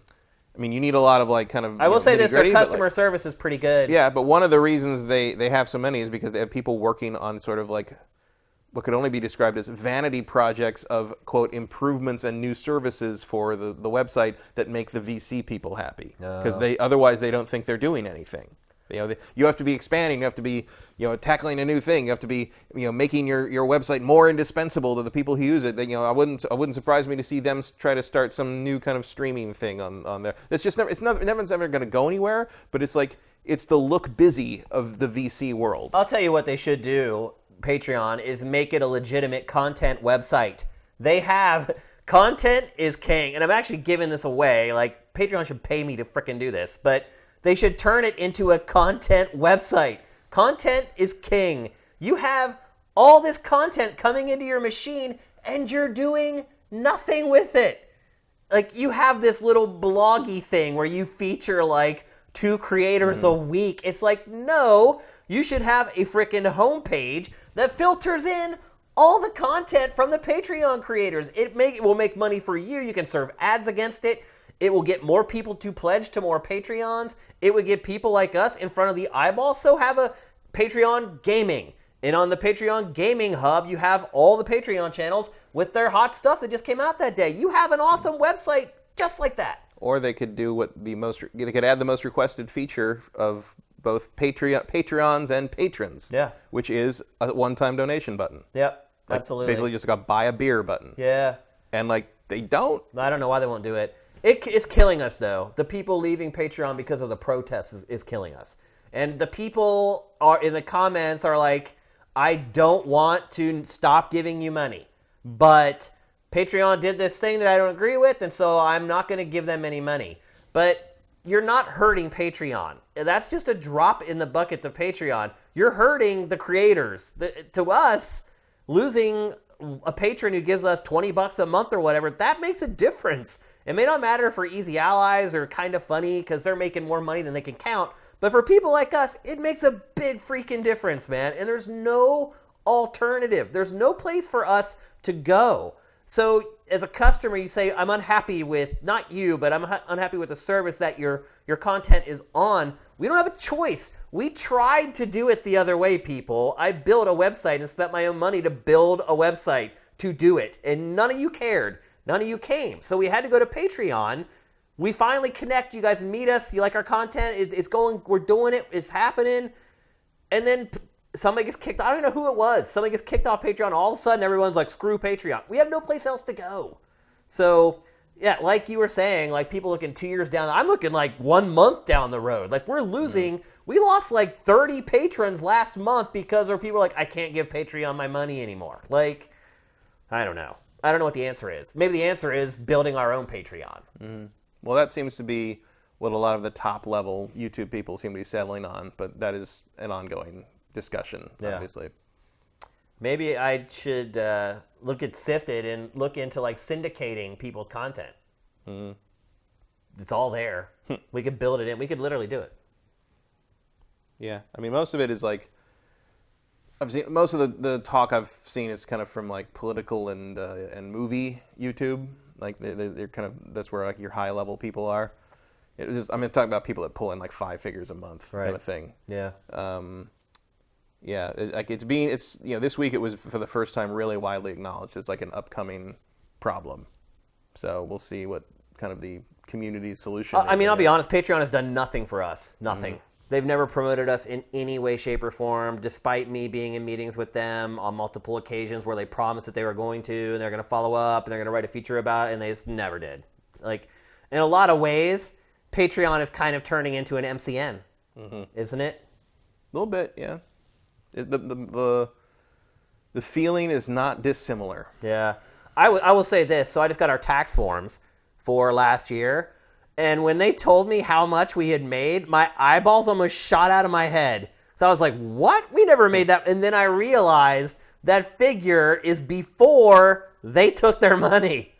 I looked at that number and I was like, what? We didn't even make close to that. And then I realized, oh, that's before you took your cut for doing nothing but building a website. That's all they did. They built a website and they get a cut of everybody's money. So maybe we should build a website that takes a cut of everyone's money, and maybe we should undercut them. We can be the Epic Game Store. The Epic Game Store of crowdfunding content websites. Anyway, we're flying off the rails here, but thank you guys for hanging out on the stream. Thanks to all the YouTube people. Thanks for the people who just hang out on Twitch and watch us there. We appreciate every single one of you. GameFace is up and out.